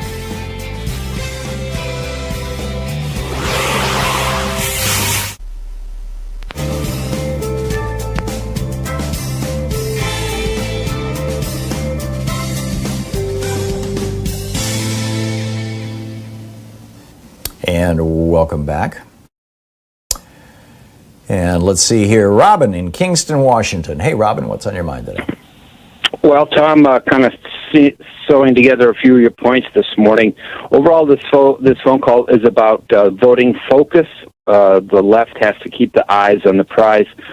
And I just want to bring something in now. One of the things that people did not notice, but I think I did more so, is that just before it was announced that Trump had COVID-19, and I don't know whether he does or he doesn't have it, all I know is how I think they're going to use it, and that is to get the sympathy vote. They tipped their hand because George Will was on MSNBC just before Trump's COVID-19 announcement, and he was calling for no more debates. So I see those things as a tactic that the Republican Party has been using for 50 years, and I define the Republican Party in the four following words: Atwater, Segretti, Rove, and Bannon. This is who they are. This is what they do. And then the other thing that we have to keep our eyes on the prize about is the Lincoln Trojan Horse Project, a classic bait and switch. The Republicans know how the left sort of, have a more caring heart and try to make things better. But here's the question about the Lincoln Trojan Horse Project. How do you think that group, or using in MSNBC and other issues, will encourage people to vote down ballot? So that's it. Just keep the eyes on the prize. That's all I wanted to chip in. Keep on going forward, Democrats. Don't get tricked again. Thanks, Tom. Yeah, well, I think the good news is that to the extent that the Lincoln Project can activate Democratic voters who will go into the voting booth to vote against Trump, the probabilities are fairly high that they're also going to vote against Trump-enabling Republicans. That's a good thing. The bad news, though, and I'm totally with you on this, is that the Lincoln Project is building up a huge database of independent and Democratic voters, in addition to disaffected Republican voters. And if they, going forward, go back, revert to form, go back to classic Republican stuff, you're going to start seeing equally effective, equally powerful, equally devastating Lincoln Project ads warning us that if we try to fully fund Social Security or Medicare for all, it's going to destroy the debt and America will be doomed and Democrats are irresponsible, blah-de-blah-de-blah. I mean, yes, they're trying to extract a cancer from our body politic right now because I think, a lot of Republicans, along with all the Democrats, realize that our country has cancer right now. But once you get rid of the cancer, I think that they're just going to go back to their old song and dance. But we'll see. We'll see. I mean, but, that's what I'm talking about. That's what I'm talking about, Tom. You got it. Bait and switch. Yeah. Thanks, Tom. Yeah. Bye. And yeah, thank you, Robin. I'm not sure I'd characterize it as bait and switch because I think that these guys, it's Steve Schmidt and George Conway are the main leaders of this. The guy who ran John McCain's campaign, and George Conway's been a Republican lawyer and operative basically his whole life. I think they genuinely are freaked out by the fact that there is a crazy fascist at the top of their party and in the White House. I get that. But like I said, I am concerned about where they go after this. We'll be right back. It's coming up on 20 minutes past the hour.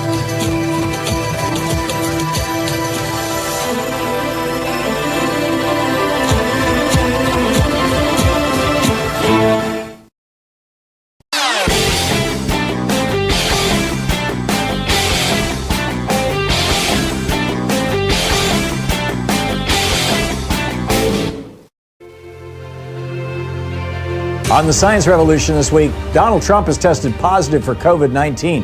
What does that mean for America? Dr. Michael Mann is here on Greenland and how it's set to lose more ice than in the past 12,000 years. This is a climate disaster. Gene Ross from National Nurses United drops by about the widespread failure to track and report data on COVID-19 deaths, testing, and infections. Kevin Camps from Beyond Nuclear joins me from New Mexico, begetting a radioactive waste dump. And in Geeky Science, an awe walk, AWE, an awe walk may do wonders for all of us right now. Tune into the Science Revolution wherever fine podcasts are available.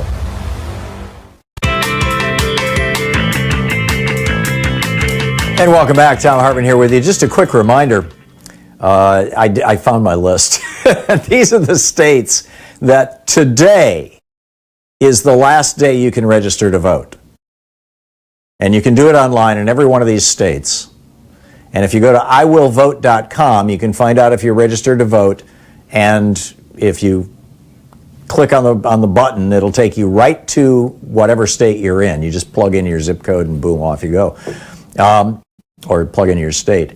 But here are the states where today is the last day. Arizona, Arkansas, these are alphabetical. Arizona, Arkansas, Florida, Georgia, Hawaii, Indiana, Kentucky, Mississippi, Ohio, Tennessee, Texas, and South Carolina. In those states, tomorrow, it will be very difficult for you to register to vote, if at all possible. There are, as Greg mentioned, in South Carolina, it has to be postmarked by today if you mailed in a registration.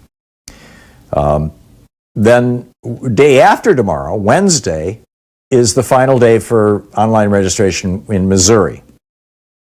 And Friday of this week, the 9th of October, is the last day for online registration for New York and North Carolina. So, forewarned is forearmed and informed and all that kind of stuff. There is a bunch of other stuff in the news that I wanted to get through and share with you very quickly. We've got another unarmed black man who was trying to be a good Samaritan. His name is Jonathan Price, who was killed by a police officer. A Wolf City police officer. What happened was Jonathan Price was at a convenience store. There was a couple involved in a domestic dispute. He tried to intervene to prevent someone from being injured. A police officer showed up, said, "Oh, a black man," and shot him in the back. Shot him twice in the chest and once in the back. He is dead. The officer has been placed on administrative leave. No further information is available. The Hunt County Sheriff Randy Meeks said it was not a Hunt County Sheriff's deputy who shot him. It was a Wolf City Police Department. This is in Texas, Wolf City, Texas. So, here we go again, right? I mean, how often is this going to? Well, it just seems to happen every week. We have had in the United States, Trump has been campaigning on this whole, our cities are burning thing. It's interesting. I was on a Zoom conference call over the weekend. It was a board meeting for a nonprofit I'm on, and people from all over the country, and people there from Minneapolis and from Chicago, as well as a couple of us here in Portland. And it was like, people outside those cities are like, are you guys okay? And we're like, well, here in Portland, it's like 3 square blocks. And in Minneapolis, they were like, yeah, it's 4 square blocks here. And it's not even, like Fox News is portraying it. In fact, they're having to go to years-old footage in some cases to scare the hell out of people. This from Raw Story. 95% of the 12,607 political demonstrations in the United States, this is a period from May 24th to September 19th, 95% of 12,000 political demonstrations were 100% peaceful. Out of those 12,600 demonstrations, there were 351 incidents, including curfews and sometimes physical attacks. In 29 of these, there was violence against civilians. 12 people have been killed, 9 of them by the police. And in an additional 5 drive-by shootings, 3 police officers have been killed by the Boogaloo Boys. So there's your update. Is it really as bad as Trump says it is? On unemployment, this is something that is very concerning. Nancy Pelosi is continuing to try to work with the White House, with Steve Mnuchin, and Mitch McConnell is continuing to say, no, we're not going to pass the legislation you've already passed. We want less money for average working people and lots of liability protection for big multi-billion-dollar corporations. But this from the Axios newsletter today, the number of people considered long-term unemployment has made a worrying bounce in recent months. Friday's job report showed that, this is last Friday, 3.8 million people have lost their jobs permanently as of September. That's twice as many as at the height of the pandemic in April, when the entire country was shut down. The first layoff waves hit in March and April. So, this is going to be a tough one. And it's not getting any better. 2.4 million people have been out of work for 27 weeks or more, and therefore many of them, and depending on the state, they're starting to lose their unemployment insurance. 4.8 million have been unemployed between 15 and 26 weeks. And here's where it gets interesting. The unemployment rate went from 8.4 to 7.9% last month, and Trump was out there saying, hey, look at this, unemployment's going down. It turns out virtually all of that drop in unemployment was because people stopped looking for work. The labor force participation rate has decreased, pardon the sneeze, has fallen a full 2 percentage points from its February levels to the lowest since March of '76. And that was the Arab oil boycott. That was when America, really got crushed, as I recall. This is the largest in history, and the rebound has only gone halfway. Women's labor force participation is as bad as it's been since February of '87, when women were still entering the workforce.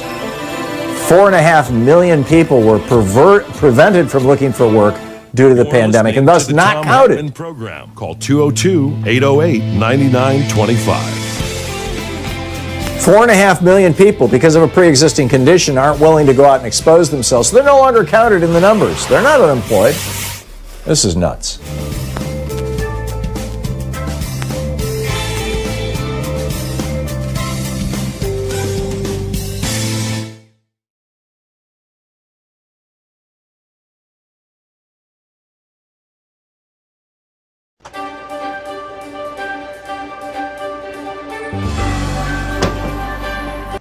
Today's book in our book club is The Hidden History of the War on Voting, Who Stole Your Vote and How to Get It Back, by this guy, Thom Hartmann.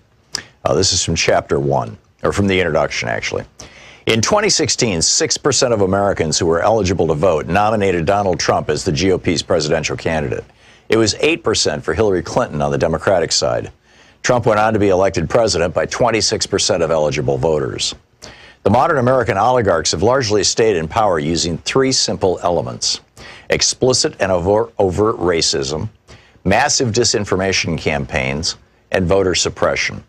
No ideas, no push for better schools, hospitals, airports, roads, or bridges, or reform of our health, energy, or financial systems. No promise of more and better jobs. None of these staples of past presidential campaigns can be found in pretty much any Republican advertising today.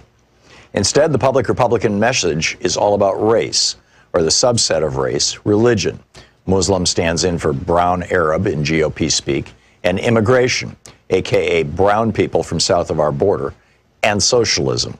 Meanwhile, Republican secretaries of state across the nation are vigorously purging voters from the rolls. Over 17 million, more than 10% of America's active voters, in just the 2016-2018 period, according to NBC News. After the 5 Republican appointees on the U.S. Supreme Court gutted the Voting Rights Act in 2013, 14 GOP-controlled states moved within a year, some within days, to restrict access to the vote, particularly for communities of color, students, and retired people. In North Carolina, for example, 158 polling places were permanently closed in the 40 counties with the most African-American voters just before the 2016 election, leading to a 16% decline in African-American early voting in that state. An MIT study found that nationwide, Hispanic voters wait 150% longer in line than white voters, and black voters can expect to wait 200% longer in line to vote. In Indiana, then Governor Mike Pence's new rigorous voter ID law caused an 11.5% drop in African-American voting. Students are suing for their right to vote, and retired people who no longer drive but care passionately about their Social Security and Medicare are being turned away at the polls by the hundreds of thousands because their driver's licenses have expired. The obvious failure of 40-plus years of Reaganomics and GOP policies to maintain a functional middle class in America has been a problem for the modern GOP. In 1974, for example, the GOP had outright control of only 7 states. The message, elect us and we'll help the rich people, just didn't generally resonate with American voters. It's the reason why, outside of the fluke elections of 46 and 52, Democrats controlled the House of Representatives outright for 3 generations, from 1933 to 1996, and controlled the Senate for most of that time. Desperate to win the presidency for the GOP in 1968, Richard Nixon went so far as to commit treason by torpedoing a peace deal with President Lyndon Johnson that President Lyndon Johnson had worked out with the North and South Vietnamese. According to Abul Hassan Bani Sadr, then president of Iran, Ronald Reagan did the same thing by cutting a deal with Iran whereby they would hold on to the U.S. embassy hostages until after the 1980 presidential election, torpedoing Jimmy Carter's chances of re-election. But in 2000, the GOP changed tactics. After Reagan was almost busted for his part in Iran-Contra, he testified that he had forgotten about details of the program more than 80 times. His growing Alzheimer's spared him an indictment. They realized that getting busted for treason wasn't worth the risk. They needed a plan B, and it was deliciously simple. If most voters don't like what you're selling, then just don't let them vote. Paul Weyrich promoted this idea back in 1980 when he was campaigning for Reagan after co-founding the Heritage Foundation.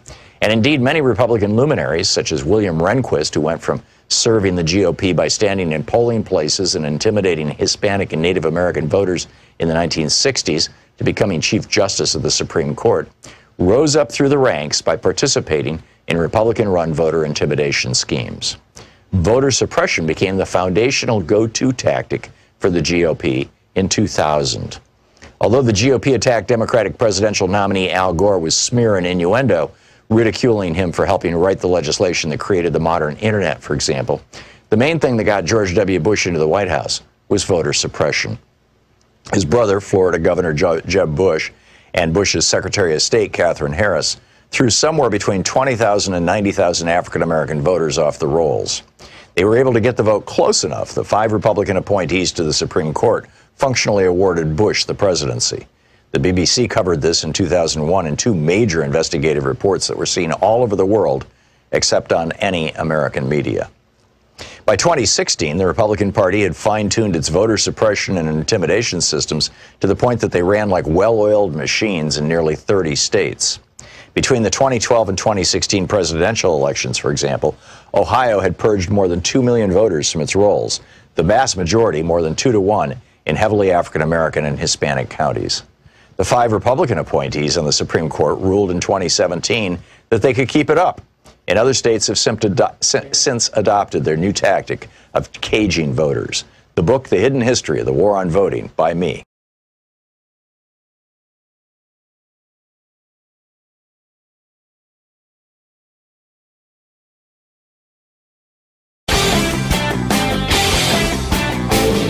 Share the Thom Hartmann Program with your friends. We're available on SiriusXM, Free Speech TV, Pacifica, commercial stations nationwide, YouTube, Twitter, Facebook, on the Thom Hartmann app, and you can even tell your smart speaker to listen to the Thom Hartmann Program. For our video this week for supporters of our program, you can find it over at thomhartmann.com.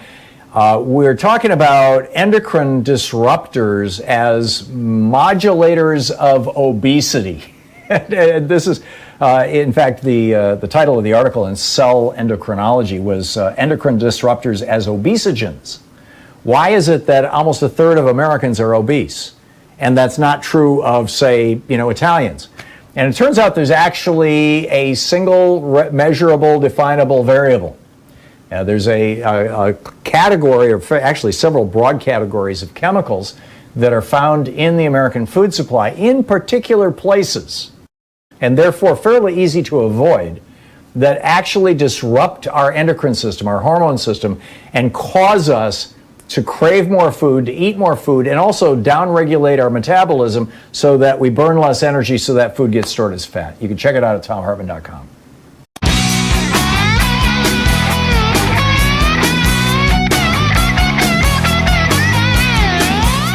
Welcome back. I see that Typhoid Trump is trending as a hashtag over on Twitter. Probably good reason. In fact, this would, Trump comes up with nicknames for everybody, right? Sleepy Joe, etc. Typhoid Trump, I think, it's a certain ring to it, right? It's, they both start with T's and, Typhoid Trump. It just kind of leads right into it. We'll see where it goes. Anyhow, Kenyatta in Los Angeles. Hey, Kenyatta, what's on your mind today? I was just fascinated by something this morning, and I don't know if you're aware of it, but the latest right-wing wacko theory that is actually being propagated by one Rush Limbaugh is that Donald Trump was it was a biological attack by the left-wing media, the drive-by media. He was purposely infected?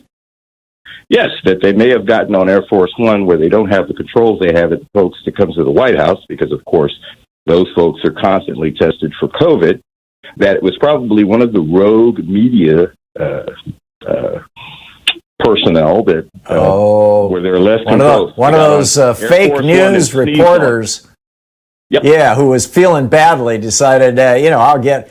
Well, number one, you can't get on Air Force One without being tested, which kind of blows that up. But number two, Kenyatta, doesn't that mean that Limbaugh is admitting that this is a dangerous virus? If he, his position has been it's just a common cold.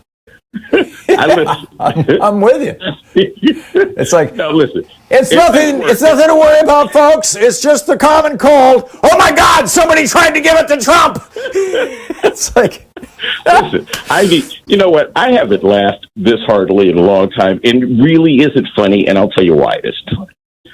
Because the cult that is the Trump base will eat this stuff up hook, line, and sinker. And I can see it gaining traction in kind of an underground kind of a way. If it weren't so tragic, it would be incredibly funny. But Tom, this is we spoke maybe 6 months ago, and I said something to you. I said, Tom, something wicked this way comes. And you asked me, what did I mean? You now see. And we're not. I think you're right. I just don't know how much more of this the American people, in terms of a psychological effect on the society as a whole, Tom, can take. I just don't know. You could have any. I just don't know. If we had, for instance, let's say there was a nationwide or partially nationwide blackout right now for several days, I just don't think the country can take any more. And I really fear that after this election, that the fabric of the country, which is tattered as it is, will completely disintegrate. Anyways, I wanted to share that with you. Well, that's Go ahead. Yeah, well, that's another thing we have to look out for, Kenyatta. I mean, there have been a couple of blackouts recently that are pretty shocking.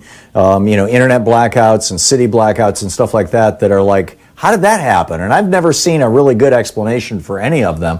And whether it's, China or Russia or Saudi Arabia or Iran or North Korea poking at our systems thinking, we can wreak some havoc, or whether it might be some rogue or even official Republican operatives saying, on Election Day, we could really cause some chaos.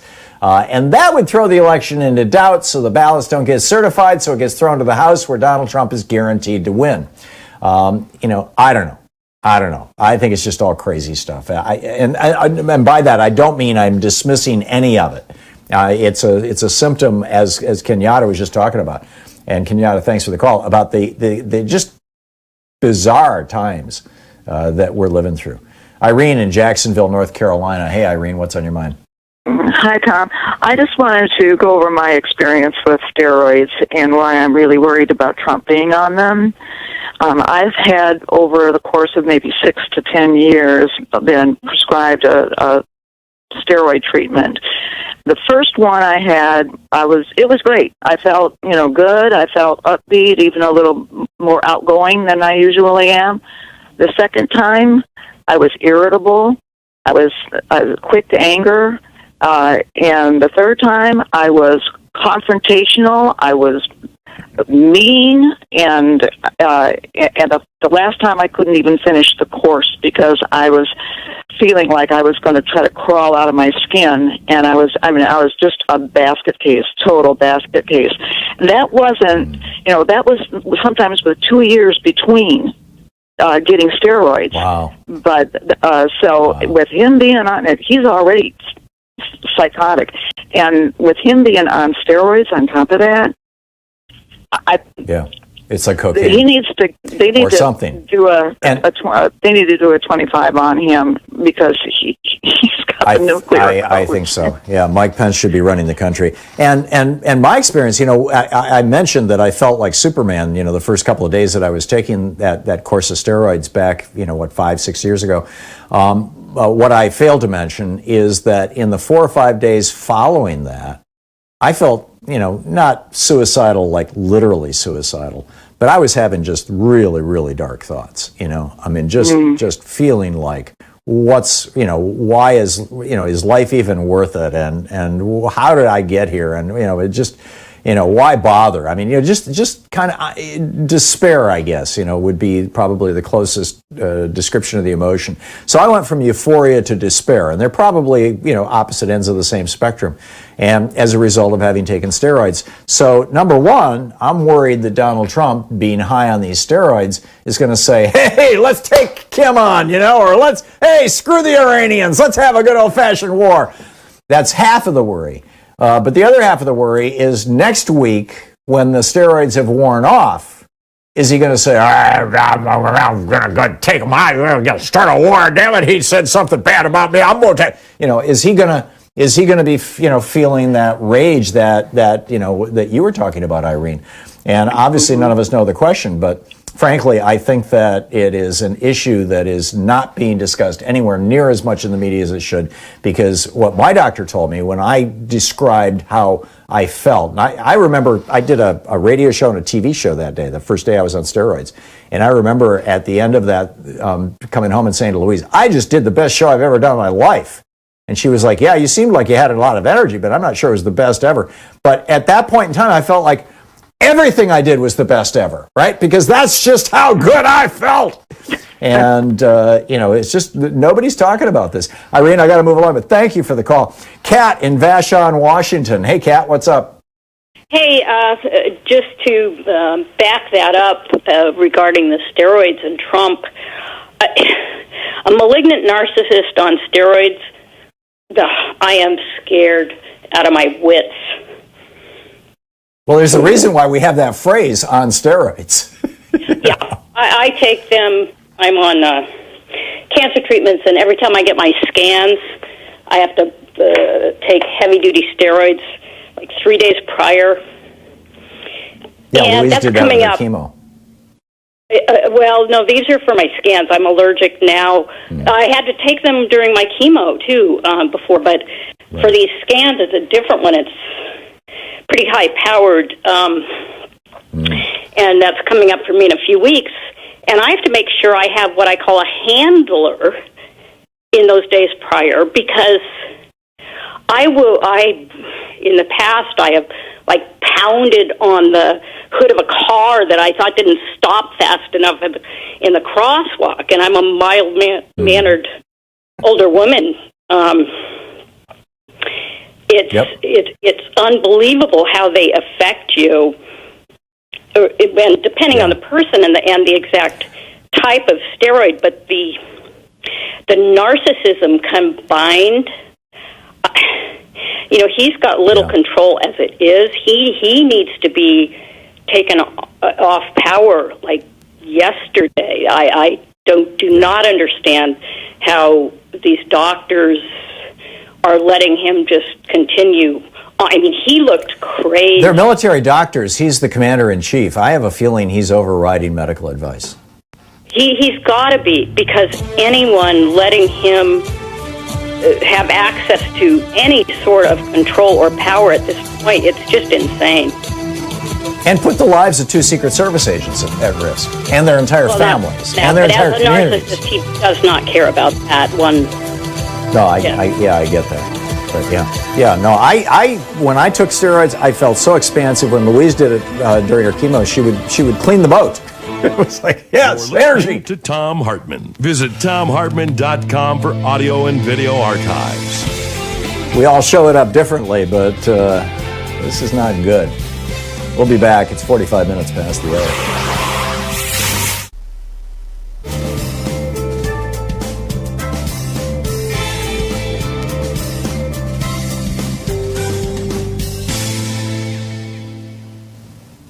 And welcome back. Heidi in Bellevue, Washington. Hey, Heidi, what's on your mind? Hi, Tom. I noticed a few things medically that I haven't heard mentioned about Trump. Yesterday, when he was in the car waving, his fingers were clubbed, and clubbing is what does that mean? The tips are kind of round like a club. And that's a sign or a symptom of oxygen deprivation, and it's not just that his oxstats have suddenly gone down and have come back up. That means that his oxygen has had to be low for a few days for them to begin to club. So by clubbing, are you talking about like the very last joint in the finger, basically the fingertips being bent in? Is that what you're describing? Is that called called clubbing? They become rounded. They become kind of like a ball at the end. Yeah, they look like a club at the end, so they become rounded. So basically, it kind of swells up. The tip of the finger swells up. I don't know if I would call it a swell. I don't know what causes it. I was a nursing student before the pandemic hit, and one of the things that we were taught to look for was clubbing, and that meant that there had been oxygen deprivation for a while, for like at least 24 hours, probably a few days. And the other thing that I've noticed, from my own medical experience and from the nurses' training, is I take amphetamine for low blood pressure. I have very low blood pressure, and I'm careful with it because of the side effects. And you had a doctor on a few months ago who said that or a reporter who said that Trump had a coke habit. And what I've often thought, since he came into office, that he was on that he's taking massive doses amphetamine, what I try to avoid because he's so hyped up, and that becomes a comorbidity. And then I was thinking one of the reasons for his, just not being able to shut up during the debate was I think he was really hot, really especially hopped up on the amphetamines, possibly, but also possibly because he felt it coming on. Maybe he was beginning to be symptomatic and, didn't realize it. And then the other that he thing did that to push through the illness. Yeah. Right. And even more than usual. And if he's up all night tweeting, he's hopped up. But, and then the other thing that I was noticing with his, this speeches or the talks he's been giving from the hospital, when he's not wearing that makeup, that orange makeup he wears, I was looking at his circulation. He was very white. His circulation didn't look good. And then just, one more thing with me playing doctor or nurse here is that when he, one of the things that I, learned in nursing school, and is also general knowledge, was that, his obesity is in his chest and his diaphragm, which would affect his breathing, as opposed to, women's obesity is usually in their hips. So anyway, those are some things I was noticing medically. Yeah, all excellent points, Heidi. Thank you. Again, we don't know, but something's not right. We'll be right back.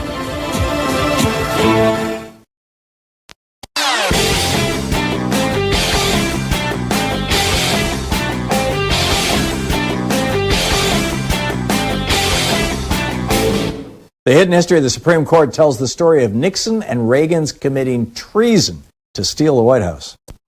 So for our Thom Hartmann Insider videotape that is over, or videotape, YouTube, whatever you want to call it, private video that's available over at ThomHartmann.com, I'm talking this week about Donald Trump just completely giving in to Erdogan of Turkey, the president of Turkey, the dictator of Turkey now.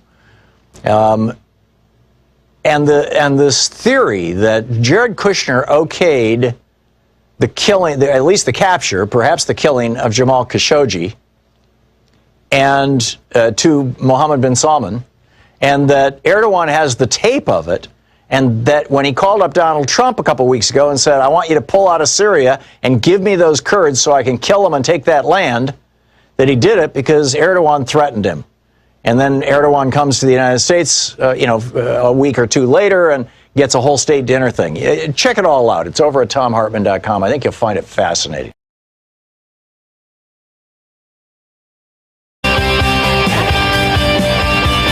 And welcome back. Steve in Phoenix. Hey, Steve, what's on your mind today? Hey, good morning there, Tom.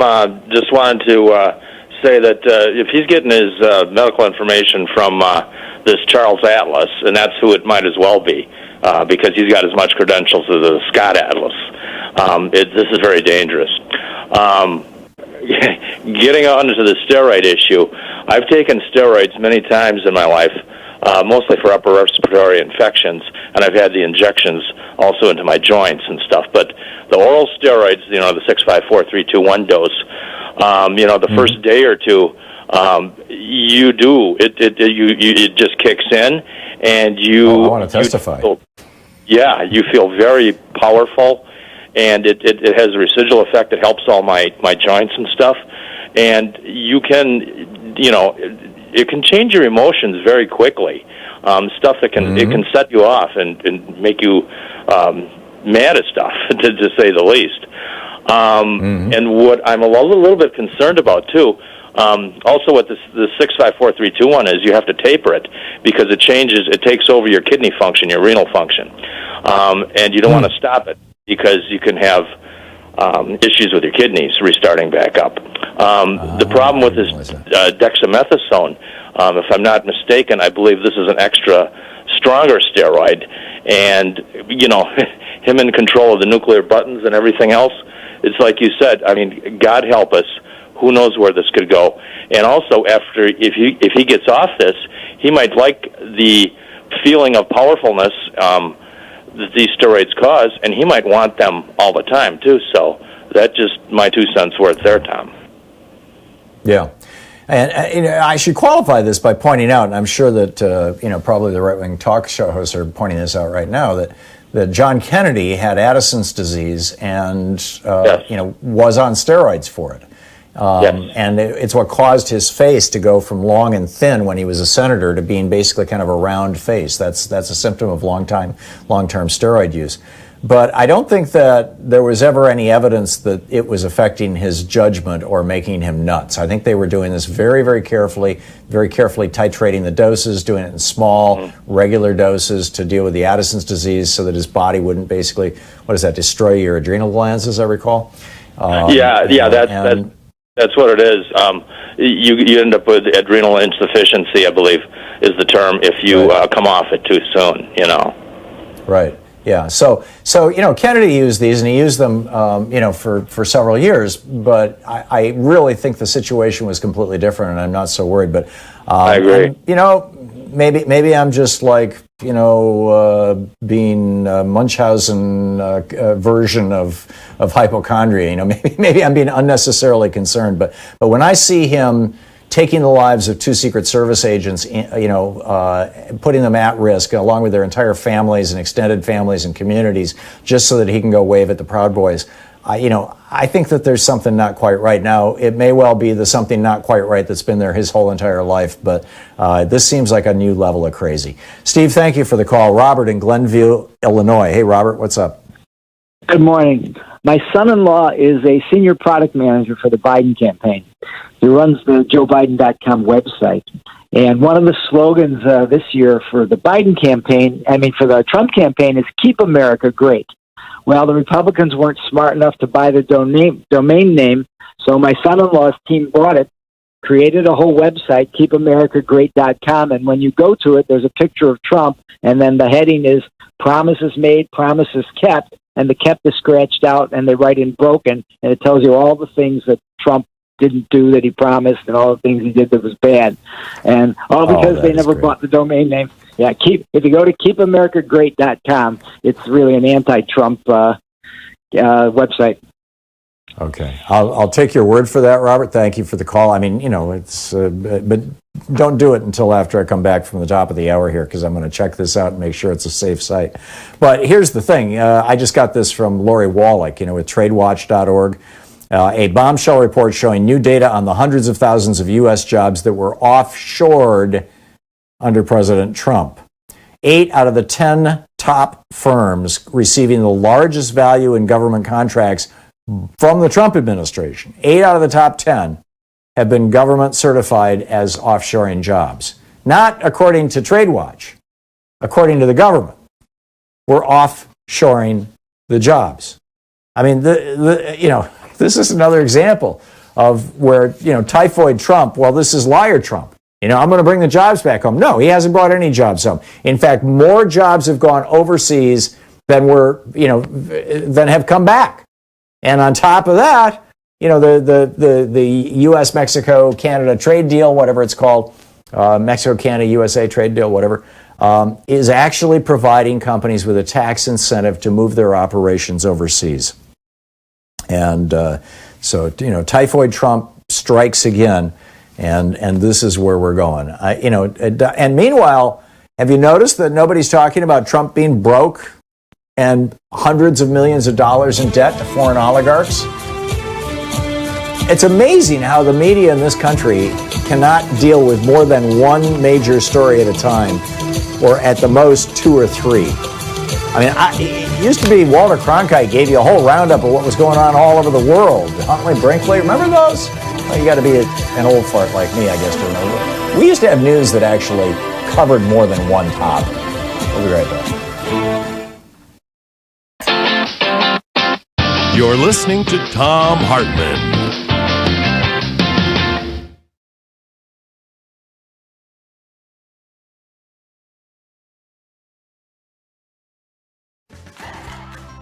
These companies support the Thom Hartmann Program.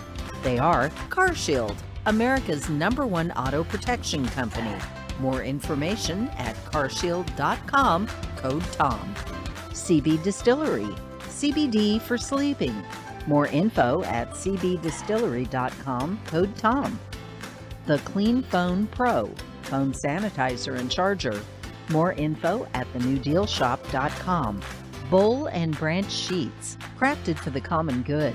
More info at bowl, B-O-L-L, and branch.com, code TOM. ExpressVPN, the VPN that just works. More information at expressvpn.com/Tom. And TEEF, T-E-E-F, Smarter Pet Dental Health. For more information, teefhealth.com, code TOM.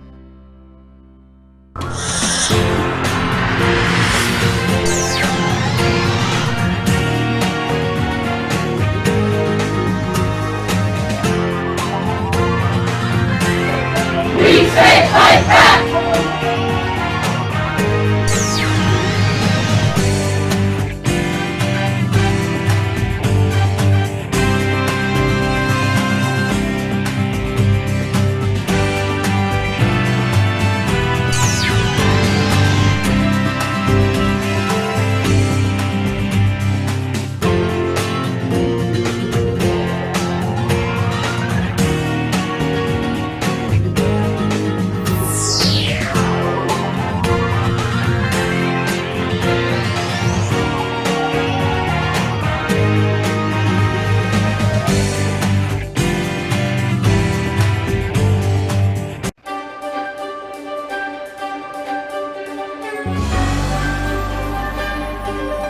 Our book today in the Thom Hartmann Book Club is Defying Hitler by Sebastian Haffner, a memoir. This is from chapter 17, about a little more than a third of the way into the book. At first, the revolution only gave the impression of being an historical event like any other, a matter for the press that might just possibly have some effect on the public mood. The Nazis celebrate January 30th as their day of revolution. They are wrong. There was no revolution on January 30th, 1933, just a change of government. Hitler became chancellor, by no means the Führer of the Nazi regime. The cabinet contained only 2 Nazis apart from him. He swore an oath of allegiance to the Weimar Constitution. The general opinion was that it was not the Nazis who had won, but the bourgeois parties of the right, who had captured, in quotes, the Nazis and held all the key positions in the government. In constitutional terms, events had taken a much more conventional, unrevolutionary course than most of what had happened during the previous 6 months. Outwardly also, the day had no revolutionary aspects, unless one considers a Nazi torchlight procession through Wilhelmstrasse or a minor gunfight in the suburbs that night as signs of a revolution. For most of us outsiders, the experience of January 30th, 1933 was that of reading the papers and the emotions we felt while we were doing so. The morning headline was, "Hitler called to president." That produced a certain nervous, impotent irritation. Hitler had been called to the president in August and November. He had been offered the vice chancellorship and then the chancellorship. Both times he had set impossible conditions, and both times there had been solemn declarations, never again. Each time, never again had lasted exactly 3 months. Hitler's opponents in Germany at that time suffered from a compulsive urge to offer him everything he wanted, indefatigably, and at an even cheaper price. Indeed, to press it upon him. It's the same now with his opponents outside Germany. Again and again, this appeasement was formally renounced, and again it gaily reappeared at the crucial moment. Just so today. Then, as now, one's only hope was Hitler's own unreasonableness. Would it not sooner or later exhaust the patience of his opponents? Then, as now, it became apparent that their patience knew no bounds. At midday, the headline said, "Hitler makes impossible demands." We nodded, half reassured. It was only too credible. It would have gone against his nature to ask for less than too much. Perhaps the cup had once more passed from us. Hitler, the last defense against Hitler. At about 5 o'clock, the evening papers arrived. Cabinet of National Unity formed Hitler Reichschancellor.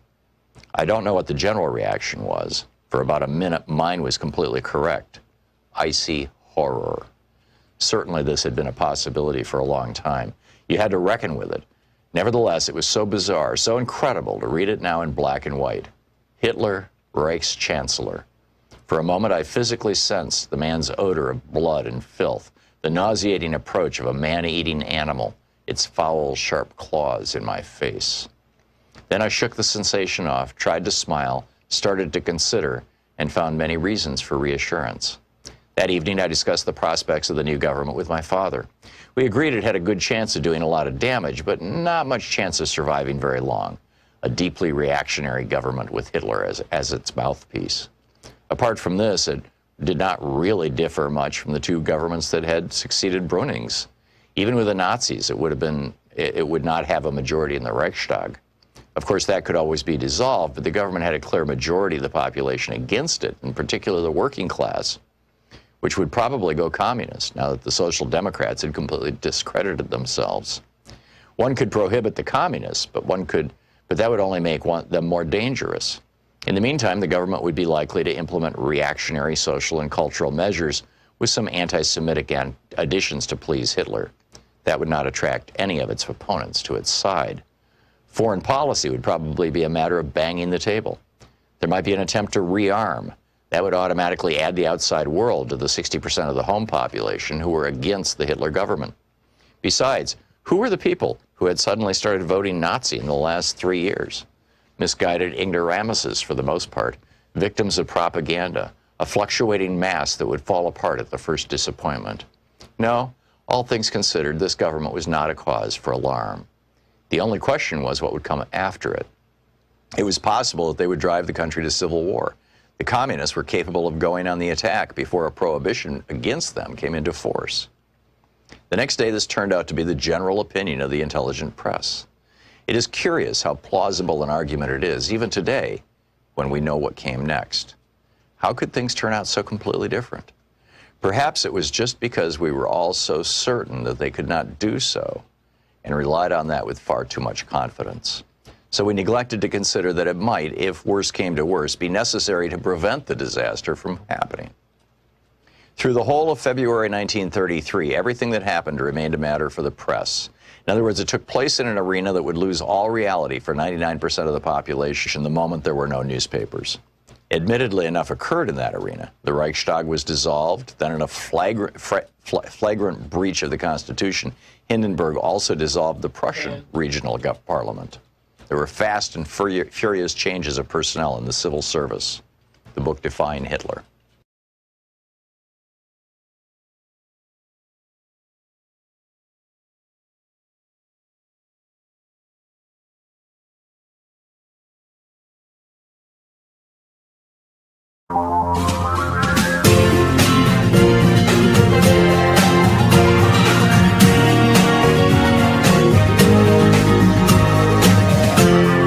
This is the Thom Hartmann Program. Welcome back. Thom Hartmann here with you. The lights are off in the White House press office, according to multiple reports in the media. Kayleigh McEnany, the press secretary, has tested positive, but apparently there's a whole bunch of staffers there who have tested positive as well. We don't know how many shoes have dropped around the White House. I mean, keep in mind, the White House was built during, in the late 1700s. I believe John Adams was the first to occupy it. It was completed during the John Adams administration. I may be off on that. I may be wrong. It might have been the end of the Washington administration. But, Thomas Jefferson was famous for answering the front door of the White House wearing his pajamas. I mean, that's like, so I know it happened before the first decade of the 1800s. And when it was built, it was very expensive to heat a building. And, the heating technology and insulation technology were pretty much non-existent. So you had, and they didn't have, bathrooms and things like that. And so you had, or maybe they did, but they were, very different than what we understand them to be. And so there was, the rooms are small. The building is small. I've been in there. I've been in the White House. I both as a tourist and as a guest of Vice President Biden's staff. And it's just, and the ventilation system is old. It's been updated many, many times, but it's not designed to keep the environment virus free. It's designed to maintain a stable temperature. And so, you've got this relatively small space and then Typhoid Trump comes in. right? And just brings virus with him all over the place. It's starting to, I think increasingly look like the super spreader event was Saturday, a week ago Saturday. It'd be 9 days ago. And that was at the, in what used to be called the Rose Garden before Melania ripped out most of the roses and paved it. And maybe it's still called the Rose Garden, I don't know. But whatever, it was, or the South Lawn, maybe it was on the South Lawn, wherever it was. The event that they had, I mean, it's like most of the people in the front rows, the two front rows now, look to be infected.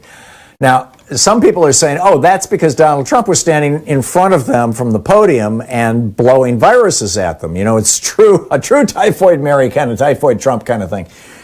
Could be. Could be, in particular, if the wind was blowing from behind Trump and toward the crowd. But what I think is more likely is that there was also a function inside the White House for the VIP guests in one of the rooms in the White House. And again, even the large rooms in the White House are small. I mean, some of the meeting rooms in the White House are the size of a good-sized bedroom in a modern home. They're very rarely the size of a normal living room, or at least the ones I've seen.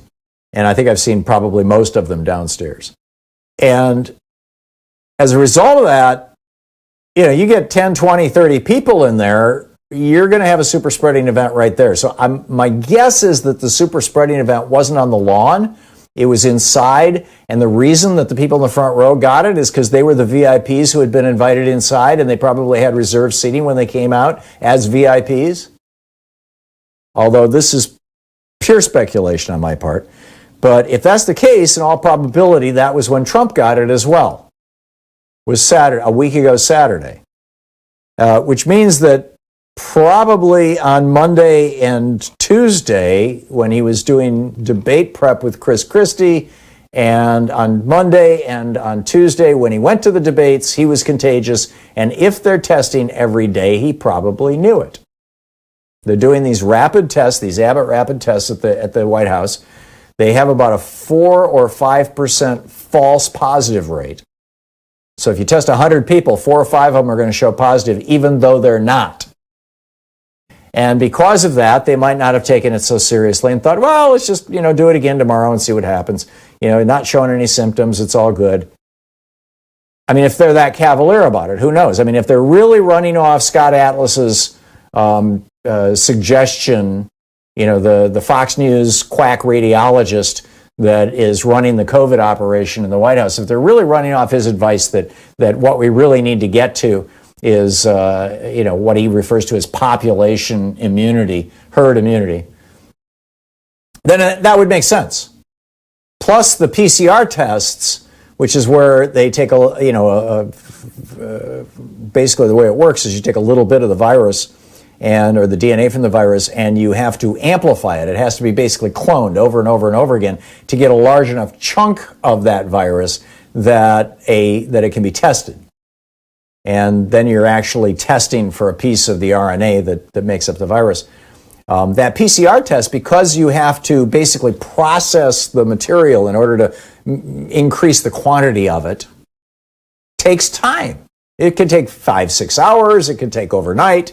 Depends on the kind of equipment that you're using, how efficient it is, how fancy it is, and all that kind of stuff.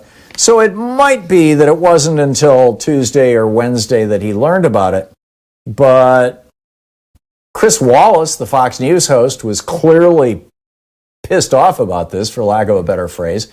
He had a White House spokesman on his show yesterday on Fox News, and he was saying, the whole family, the whole Trump family took off their masks.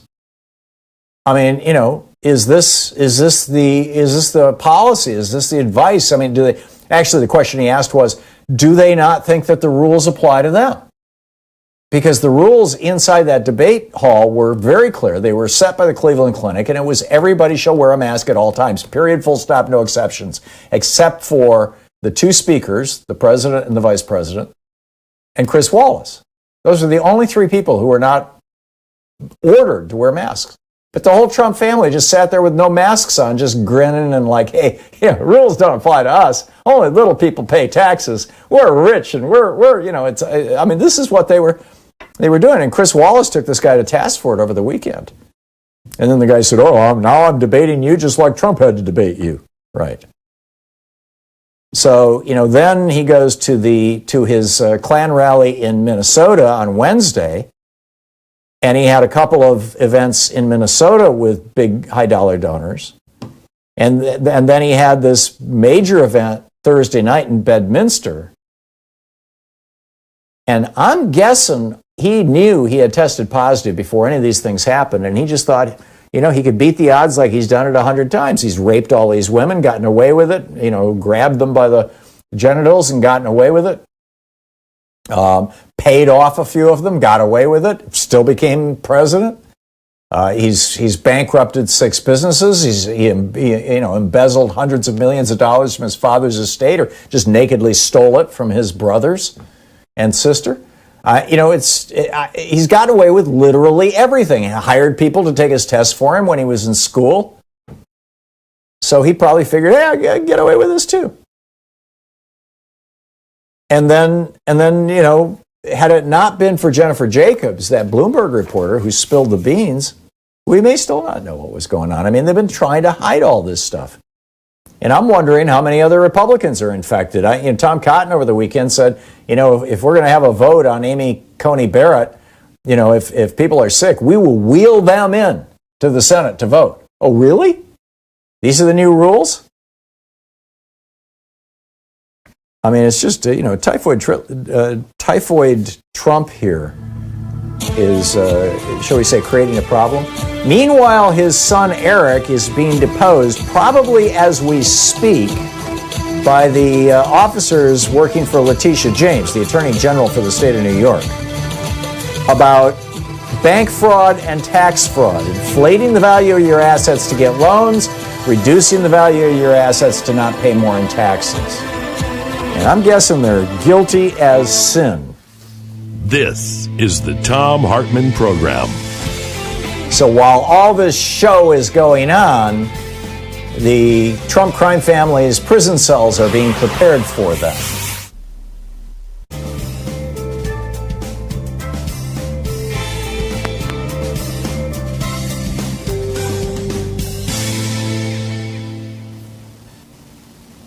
And welcome back. Let's see here. Larry in Coos Bay, Oregon. I used to have a good friend who lived in Coos Bay. He passed away. Well, it was Armin Lehman, the guy who wrote about being the 16-year-old in Hitler's bunker. Used to live down there. I'm guessing you never came in contact with him, Larry.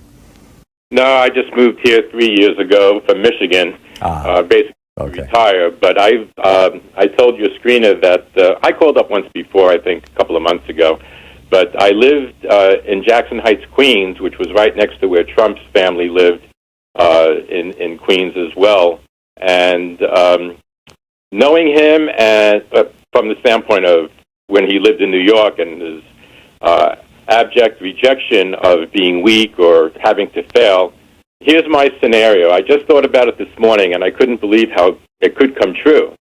But he's going to drop out of the election. He's going to claim medical reasons, and that way he won't lose the vote.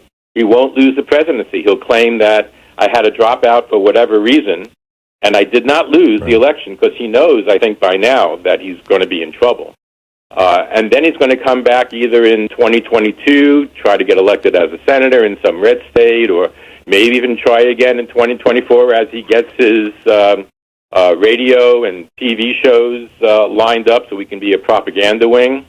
And I have a very strong suspicion that he's going to let a Democrat take over the presidency and everything else, and then everything's going to crash, like the economy civil unrest, things like that. It's going to be chaos. Larry, if he was 10 years younger, I get your scenario. But, the first 20 years of life, we go through some really radical changes. We go from being a few ounces to being, a full-blown human being. And in the last, more or less, 20 years of life, or arguably 30 years, we go through a similar set of changes, only backwards. It was, if you live long enough, you can shrink as much as half your total height and all that kind of stuff. Trump is going to be 78 years old in 2024. I understand. I think this is his last act. This is his last act, and again, his last act and his legacy, which, as you're describing in your last 20, maybe 30 years of life, is that he will be the one to say, "I told you so. You see, I did not lose." He is so afraid of losing or being shown as a loser. This is his primary narcissistic ego that is driving him. And as I said, he has the ability right now, once Jerome Powell stops buying those stocks in the stock market, what's going to happen to the market? And what's going to happen? Well, I'm just saying, he's going to leave the Democrats, like the Republicans usually do, to clean up a mess that a Republican president or Senate has made, because that's what they do. And then they come back and say, "You see? Told you so." Yeah, this is what. Go ahead. No, I'm just saying, this is where his ego is driving his decision-making. Even if he doesn't run for office, or he just has a TV station or a radio station that he can pontificate on to rile up base or whatever, it's still his legacy. He's the one that destroyed the democracy, or he's the one that destroyed because he didn't get reelected. His whole point is, I am the one that can save you. So anyway, and one last thing, I'm reading Stamped from the Beginning by Ibram Kendi. I recommend it highly. What was the title again? Stamped from the Beginning by Ibram. Oh, Stamped from the Beginning. Okay, got it. Larry, thank you.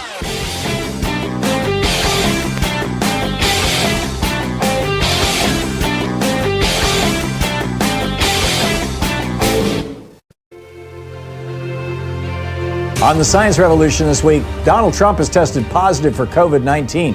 What does that mean for America? Dr. Michael Mann is here on Greenland and how it's set to lose more ice than in the past 12,000 years. This is a climate disaster. Gene Ross from National Nurses United drops by about the widespread failure to track and report data on COVID-19 deaths, testing, and infections. Kevin Camps from Beyond Nuclear joins me from New Mexico, begetting a radioactive waste dump. And in Geeky Science, an Awe Walk, AWE, an Awe Walk may do wonders for all of us right now. Tune into the Science Revolution wherever fine podcasts are available.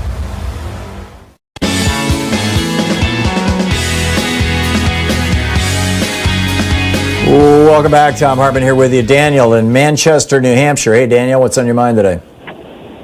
Yes, sir. I'm calling in reference to an earlier caller who was worried that if he didn't take his absentee ballot on election day, it wouldn't get counted.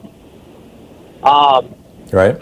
I'm a poll worker here, and I realize that not all states are the same, but the way it works here is essentially your absentee ballot, if mailed in early, is kept in a box until election day. Now, most states have laws that say they can't be opened until election day.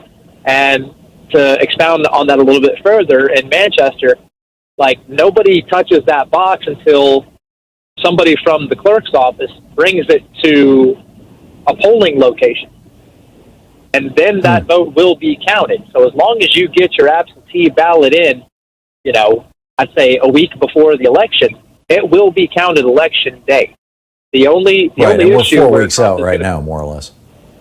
Yeah, you got plenty of time. And if you're concerned about your ballot not getting there on election day, take it directly to the clerk's office, and they'll take it. If you don't have a drop box in your area, you can take it to your clerk's office, and it is a received ballot. As a matter of fact, that's probably a safer bet. That way, if there's anything wrong with the envelope, or if you have any questions, they can answer it there. Right. But although they won't be able to open the ballot. Yeah, right. They won't be able to It'll open be the opened. ballot. Right, and But I know so in you some need to make states you have to sure sign that the- you fully filled in those little circles, and you didn't put little X's and things, and you didn't write anything in, and you didn't put any stray marks.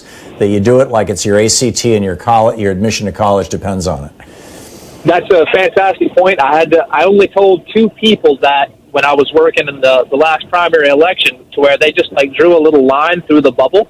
And I know, again, in our polling location, there's a piece of paper in every single voting booth that says you have to completely fill in every bubble, make no stray marks, or the machine won't recognize it. And we had 1,000 people come that day, and I only got 2 of them, or I only saw 2 of them. Hopefully I didn't miss any. But yes, people, please follow all the rules and regulations. They should be posted everywhere. But if you're worried about your vote being counted, and you are also worried about, safety from the virus, take your ballot directly to your clerk of court. Yeah, I agree. And the first time that I voted by mail was when Louise and I first moved here to Oregon, and we got a ballot in the mail, and I had to mail it back, and the outside envelope, on the back of it, it's got a place for you to sign. And I looked at that and I thought, do I really want my signature going through the mail like that? That seems kind of personal. And I looked it up, and it's like, if I don't sign this, they're not going to count my vote. That's the biometric proof that I am me. That is my proof of identity, and your signature is actually harder to forge than buying a phony ID. So be sure to sign the. They also have the naked ballot. I don't know if you've heard about that, where they have the privacy ballot or envelope inside the mail envelope. And if you don't have that, it's not counted. And I think that's what happened in that one Pennsylvania district.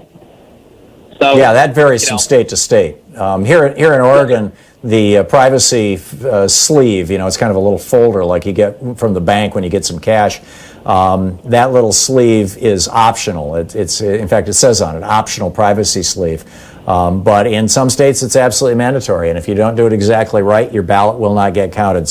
And tens of millions of ballots were not counted in the last election because people screwed up their mail-in ballots. And probably most of them never checked online to find out if their ballot got counted, and so they have no idea. So spot on. Daniel, thank you. You just did a great public service. I appreciate the call. Hillary in Boerne, Texas. Hey, Hillary, how's Texas doing? Hey. Hi, Tom. How are you?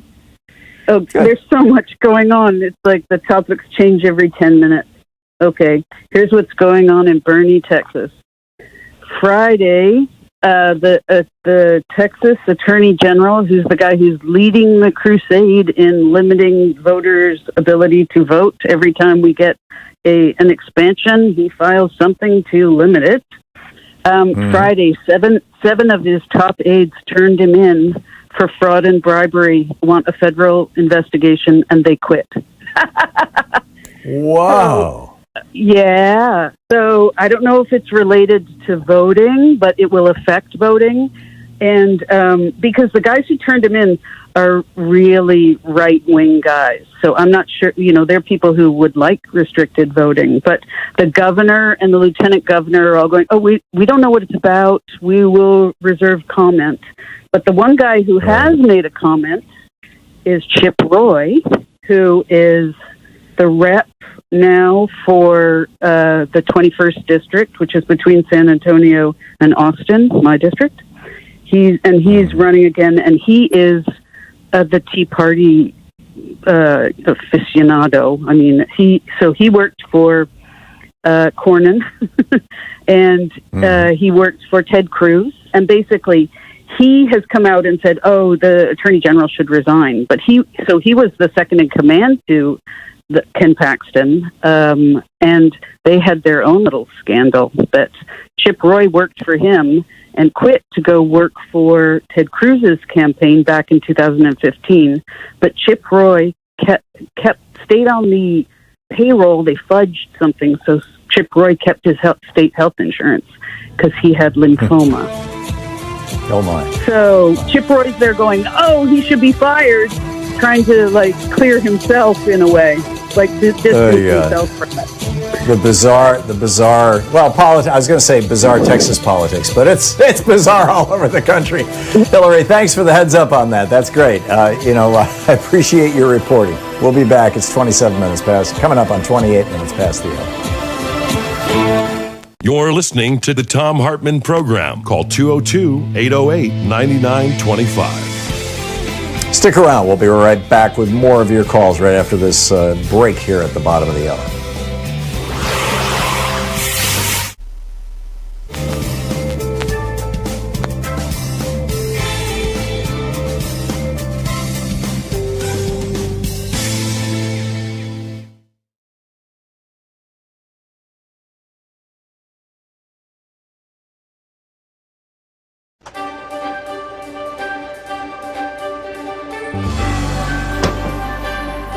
Today's book in our book club is The Hidden History of the War on Voting, Who Stole Your Vote and How to Get It Back, by this guy, Thom Hartmann. This is from chapter 1, or from the introduction, actually. In 2016, 6% of Americans who were eligible to vote nominated Donald Trump as the GOP's presidential candidate. It was 8% for Hillary Clinton on the Democratic side. Trump went on to be elected president by 26% of eligible voters.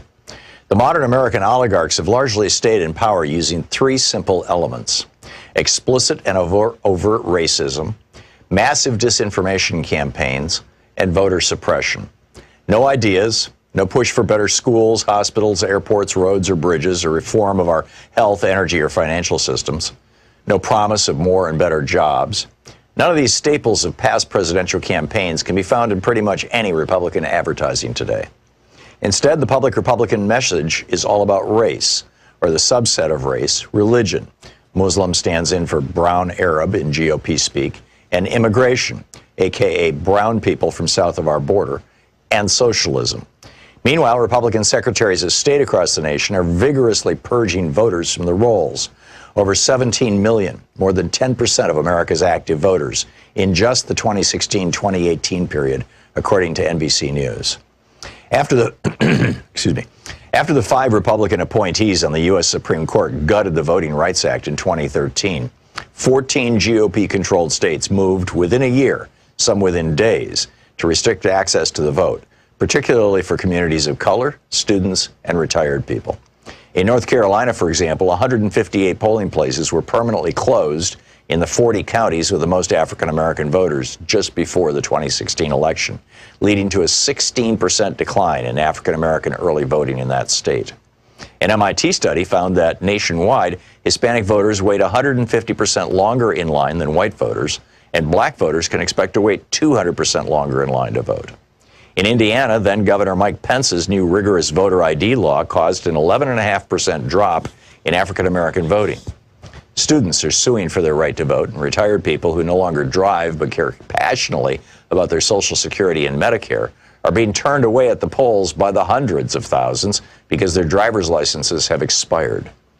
The obvious failure of 40-plus years of Reaganomics and GOP policies to maintain a functional middle class in America has been a problem for the modern GOP. In 1974, for example, the GOP had outright control of only 7 states. The message, elect us and we'll help the rich people, just didn't generally resonate with American voters. It's the reason why, outside of the fluke elections of 46 and 52, Democrats controlled the House of Representatives outright for 3 generations, from 1933 to 1996, and controlled the Senate for most of that time.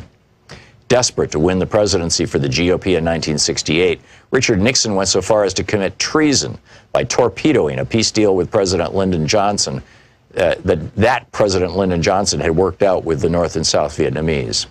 According to Abul Hassan Bani Sadr, then president of Iran, Ronald Reagan did the same thing by cutting a deal with Iran whereby they would hold on to the U.S. embassy hostages until after the 1980 presidential election, torpedoing Jimmy Carter's chances of re-election.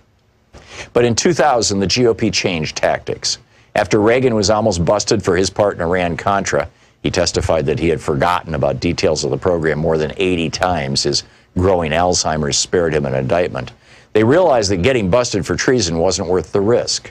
They needed a plan B, and it was deliciously simple.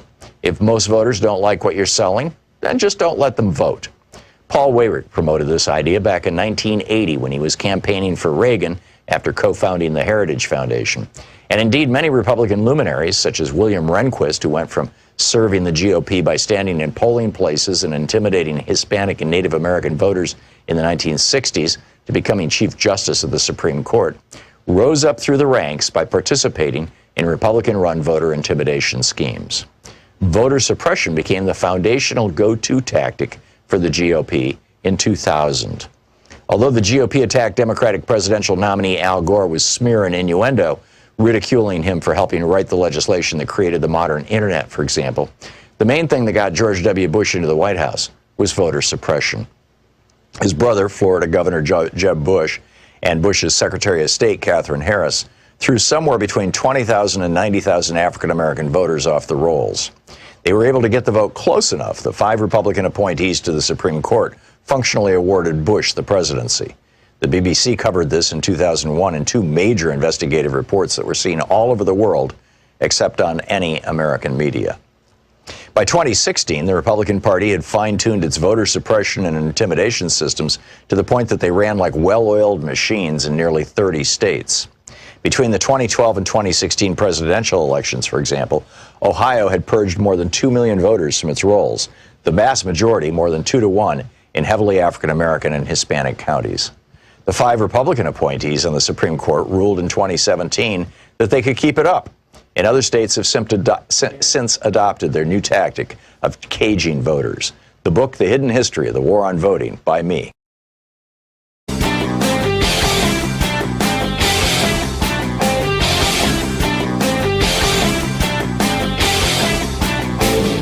Share the Thom Hartmann Program with your friends. We're available on SiriusXM, Free Speech TV, Pacifica, commercial stations nationwide, YouTube, Twitter, Facebook, on the Thom Hartmann app, and you can even tell your smart speaker to listen to the Thom Hartmann Program. So we need to be thinking right now about how to Trump-proof the presidency in the future. I mean, Donald Trump is causing all kinds of chaos and disasters, and things are, frankly, I think, going to get much worse before they get better. And I don't think they're going to get better until after January 21st or January, noon on January 20th. And that's assuming that, absolute craziness doesn't happen. But, there's a bunch of steps that we need to take, from recalibrating or fixing how we do our elections, to fixing how we handle money in politics, to fixing the pardon power of the presidency, to specifically saying that if a president is found to be a criminal, he or she can still be held to account. I mean, just straightforward stuff. And we need to be getting ready to do this. I lay it all out in a new video for people who support our program that you can find over at thomhartmann.com.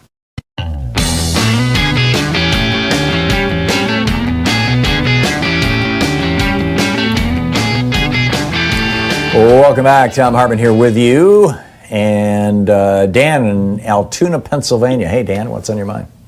Hey, Tom. Hope you guys are doing well over there. I just wanted to let you guys know about something that happened in Pennsylvania over the weekend. The website that is for all the voter registration and deadlines for absentee ballots and whatnot went down over the weekend throughout Pennsylvania.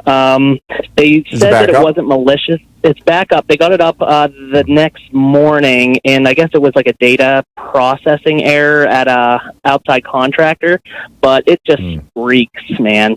So, it's starting. They have that voter panel that they just passed through Congress up here in Pennsylvania that will invalidate the election, which is their whole purpose, and what you're saying is coming true. Yeah. Well, they're doing absolutely everything they can to cheat. It's happening all over the country. I'm going to do a deeper dive on that tomorrow. And, we just have to, if they're going to steal, what the old saying that we used before was, if they're going to steal 5 to 7 million votes, which it looks like the amount of voter disenfranchisement that we've had basically since 2000, nationwide, state after state. This time, they're going to try and steal 12 or 15,000 votes, or million votes, excuse me. So, we've just got to turn out 20 million more people, which is maybe a 15% increase in the electorate. And, I think people are freaked out and upset and informed enough that there's a very good chance that that'll happen. Dan, thanks for the heads up on that. I'm glad that Pennsylvania got it back together, though.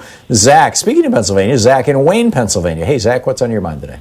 Hey, Tom. Well, just to speak to how the election's going here in Pennsylvania, I'm the field director for a couple of state rep campaigns, and we're just scared out of our minds that this election is going to be fraudulent. I mean, we're afraid that the Republicans are going to allow their goons to come here with long guns and try to be poll watchers. There's a lot going on in PA. Let's stop using that NRA phrase, by the way. The NRA back some years ago said, stop calling assault weapons. Call them long guns. It sounds much better. They're not long guns. They're assault weapons. Back to you, Zach. You're correct about that. You're absolutely correct about that. But my main question is, as a young guy working in politics, I'm confused right now. I don't know what I should be doing, what we as Americans should be doing to get this guy out of office, because I don't think he's going to leave after this election. He's going to try to steal the election. He's going to pull something. I know guys like Jason Stanley are saying, and Refuse Fascism now are saying, like, we need to get in the streets, we need to start marching now, but how do we even organize something like that? I believe that if Trump steals the election and that theft is obvious, it was not more obvious than in 2016, let's say, or than George W. Bush's theft of the election in 2000 and 2004. If it's more obvious than that, I don't think that we need to worry about organizing anything. It's going to happen spontaneously. I mean, obviously there'll be groups that'll jump, that will appear, and probably like Indivisible and Move On and groups like that will, and the Black Lives Matter movement that will be helping to, funnel and feed and all that kind of stuff. But that's going to happen, Zach. It always does. I think that America is still more resilient than we're giving it credit for.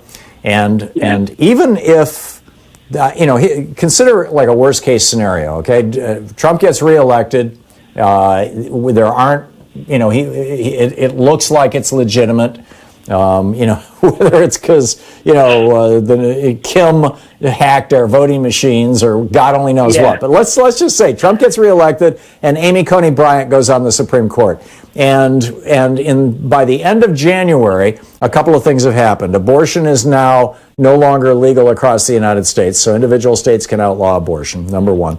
Number two, the United States has slid into the worst depression we've had since the last Republican Great Depression of 1929, and perhaps even worse than that. And number three, you've got, crazed right-wing militias running around the country. At that point, we are 1933 Germany, right? Right. I've been saying we're in 1933 Germany for a year. Yeah, I don't think we're quite there yet, but that would put us there. So then the question is, what happens? I mean, should we be freaked out and pulling our hair out over that possibility? I'm of the opinion that even that worst case scenario will be part of the process of awakening Americans. Every crisis this country has gone through, when we got on the back end of it, whether it was the Great Depression of World War II, whether it was the Civil War, whether it was the Great Depression of 1700 and the American Revolution, every single one of these crises, when we get on the back end of them and we get back to being normal again, and it might take a few years, but when we get back to being normal again, we don't just get back to being normal, or for that matter, the crisis of John Kennedy being assassinated. We don't just get back to normal. We move progressive. We come together as a nation. It strengthens our notion that, yes, I am my brother and sister's keeper. I am here with other people, for other people. Good people step up. People get inspired to join politics. There's an explosion of young people who went into politics in the early 60s and mid-60s because of John Kennedy, and they became the politicians of the 80s and 90s and early 2000s. Many, some of them, I'm guessing, are probably still in Congress, mostly Democrats, but nonetheless, it was a very inspirational thing, and until he was shot, and then it was, damn it, I'm going to do it, in his memory.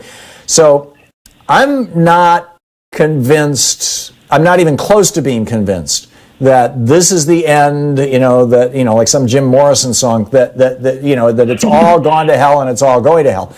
I do believe we're facing some very difficult times, and I do know that we've got a serious domestic terrorism problem in the United States that this administration is ignoring, downplaying, and, et cetera. Fanning the flames.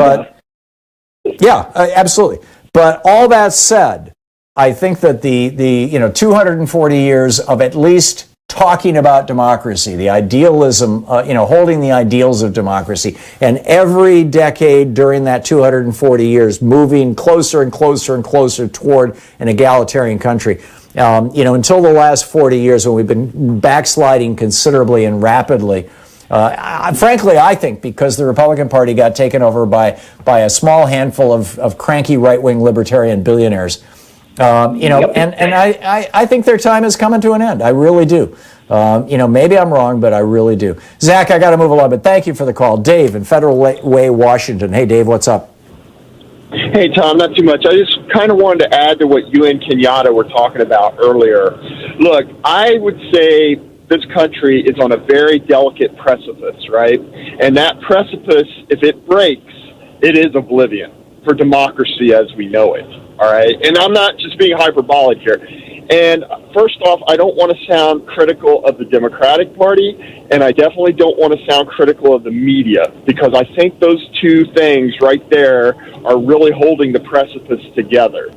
Look, Donald Trump, when he did his little run around Walter Reed, waving his hand, showing that he was okay, that is typical. That is typical authoritarian, symbolism. It's authoritarian symbolism. 63 million people voted for Donald Trump, and all 63 million of them can't be evil. What they really agree to, and I think you'll know what I'm talking about here, is Jimmy the Greek racism, where, of course, black people are good athletes, but they can't be a quarterback. A quarterback is something truly extraordinary. That must be a white person, all right? So they're not truly evil, but they are bigoted. And look, this medical transparency period is absolutely key right now. And two things. Nancy Pelosi said. Before you move on, Dave, let me just insert here that, in my opinion, racial bigotry is evil. Finish your thought. Well, Nancy Pelosi said something that worries me, that she is not being briefed. And then first she blamed the generals.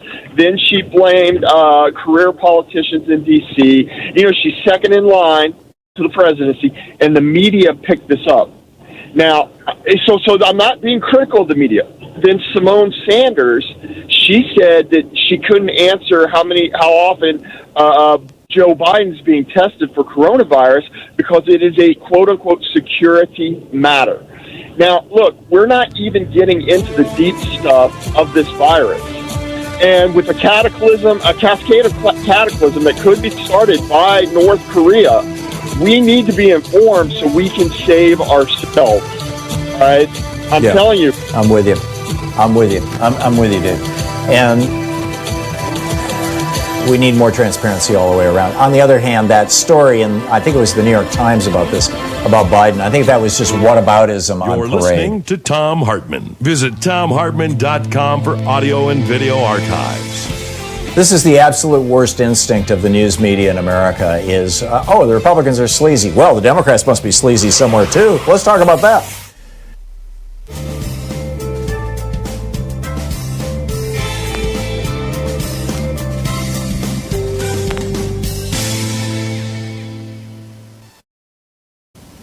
And welcome back. Carol in Menneson, Pennsylvania. Hey, Carol, what's up? Hi, Tom.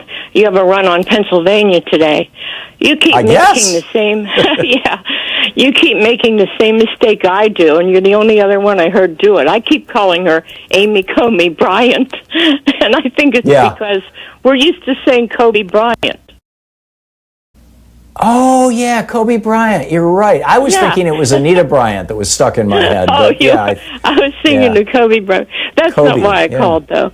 Thanks for that. I hear the media, going on and on about how the resident, as I call him, is putting the Secret Service men at risk. And that's terrible, I agree, because they really don't have any choice. But my question is not just about Trump, okay?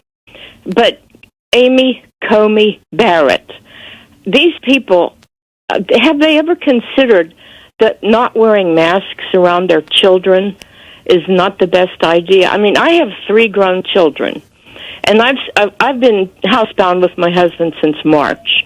We saw them once this summer out on the porch, and they wore a mask because I would not put my kids at risk, and they would not put me at risk, even though we're all basically well. But that's not the point. But these people, I know she had all 7 of her children at that gathering, that ceremony. Right. It may well be Saturday. one of them was the original super spreader. For all we know, because she had it that summer, or this past summer. But the fact is, I mean, why in the world didn't Melania and the resident wear a mask in the White House? I mean, they've got a young son there. Why wouldn't they want to protect him? And why wouldn't she, when she came to that ceremony, want to protect her children? They were all in there with no masks. And now we know, pardon me, that several of them have come down with COVID, including Kaylee, whatever her name is, the little blonde that lies about him every day. Whatever. Yeah. What do you think about that? Do you think I'm wrong about that? I mean, they're yelling about him putting the Secret Service at risk, but these people are putting their children at risk as well. Yeah, I think that my worst fear just got realized, and that is that Donald Trump just tweeted. Let me read this tweet to you. I will be leaving the great Walter Reed Medical Center today at 6:30 p.m. feeling really good, ! Don't be afraid of COVID. Don't let it dominate your life. We have developed under the Trump administration some really great drugs and knowledge. I feel better than I did 20 years ago, ! Number one, steroids.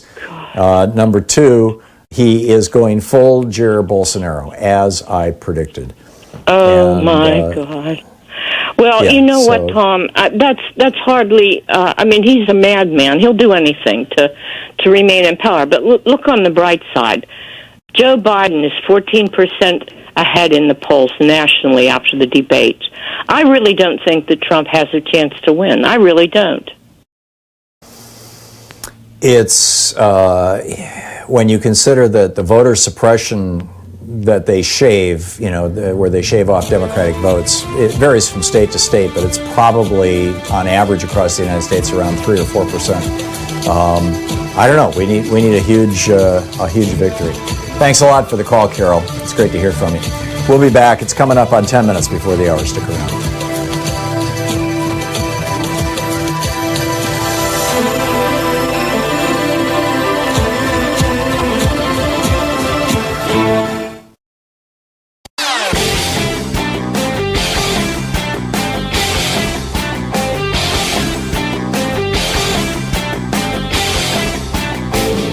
Daily rants and weekly op-eds at HartmannReport.com. It's free and there's no ads. HartmannReport.com. So what makes Trump supporters Trump supporters?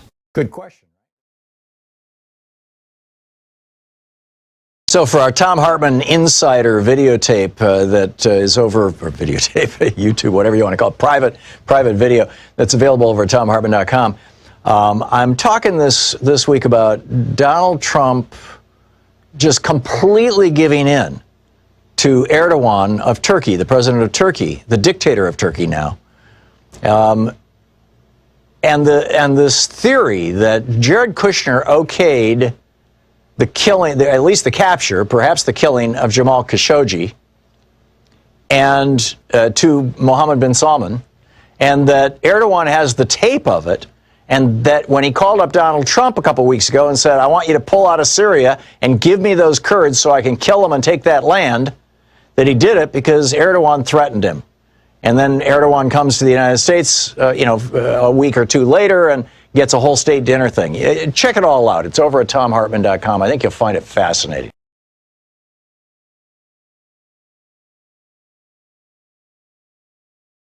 This was my worst fear, I think, is that Trump would come out of this just fine. I mean, I was predicting that. The odds are, 9 to 1 that he would come out of the hospital just fine.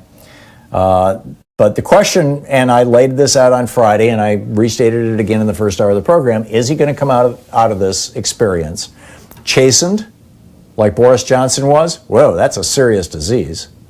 Or is he going to come out of it, imperious and haughty and more full of himself, like Jair Bolsonaro, the president of Brazil, did, and say, it's just a little flu? Well, you can make up your own mind, but here is Trump's tweet from 14 minutes ago. I will be leaving the great Walter Reed Medical Center today at 6:30 p.m. Should be in about 3.5 hours. Feeling really good. Don't be afraid of COVID. Don't let it dominate your life. We have developed, under the Trump administration, some really great drugs and knowledge. I feel better than I did 20 years ago, ! Well, as I said, that's, the steroids. He's still hopped up on steroids, apparently. And amazing.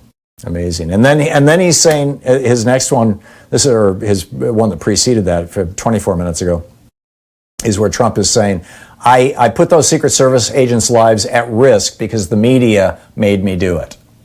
Right? He never takes responsibility for anything. He says, it's reported that the media is upset because I got into a secure vehicle to say thank you to the many fans and supporters who were standing outside the hospital for many hours and even days to pay their respect to their president.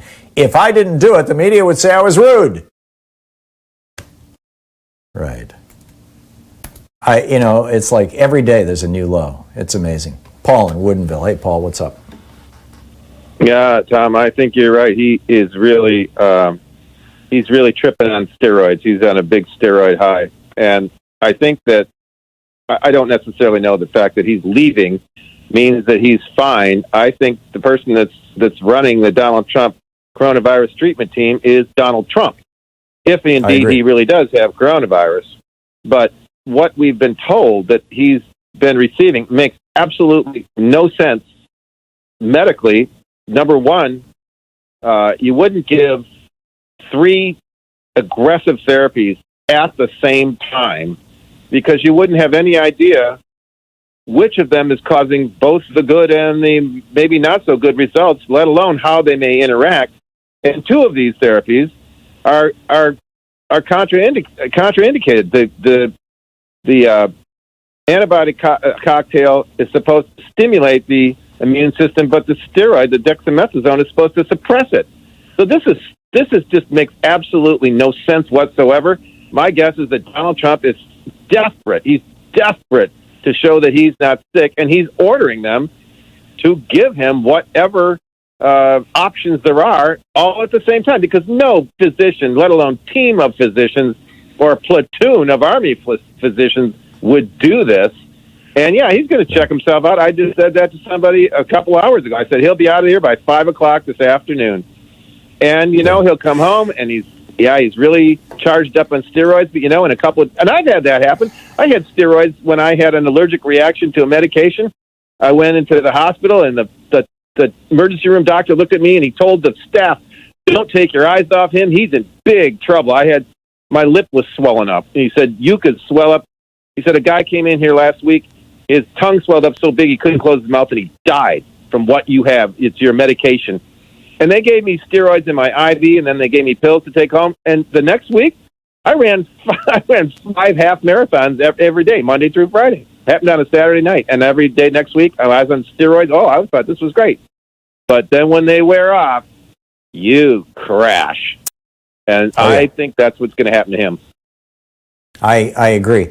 I do think that it's possible. I mean, this pair of monoclonal antibodies that he was given 8 grams of on Friday morning.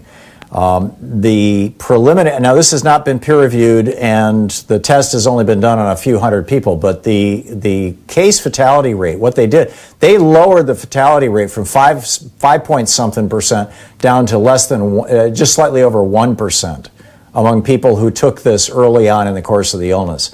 This may be an actual kind of magic bullet, very, very powerful cure. The problem is it cost $140,000. You and I paid for Trump to get that. The question is, going forward, will that be an effective therapy? Is it going to be widespreadly available? What about the 20 million Americans, 30 million Americans right now, and probably 50 or 60 million Americans after the Supreme Court rules on Obamacare who have no insurance whatsoever? How do they get this? Et cetera. Paul, thank you for the call. I mean, this is, boy, what an amazing time we're living through. Anyhow, we will be back tomorrow, same time, same place. Hold that spot. In the meantime, tell your friends where they can find good progressive programming. It's really all over the place. If you like our program, let our stations and our sponsors know. And thank you so much for listening. Share the good word with your friends.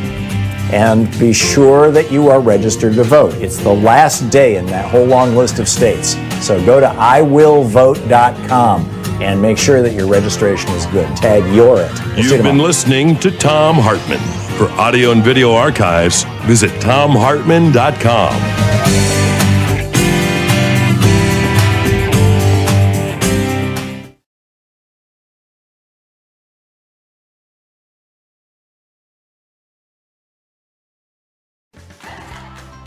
These companies support the Thom Hartmann Program.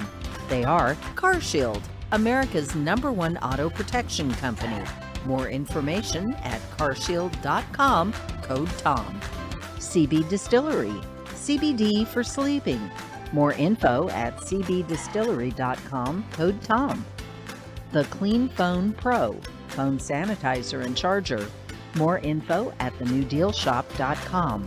Bowl and Branch Sheets, crafted for the common good. More info at bowl, B-O-L-L, and branch.com, code TOM. ExpressVPN, the VPN that just works. More information at expressvpn.com/Tom. And TEEF, T-E-E-F, Smarter Pet Dental Health. For more information, teefhealth.com, code TOM.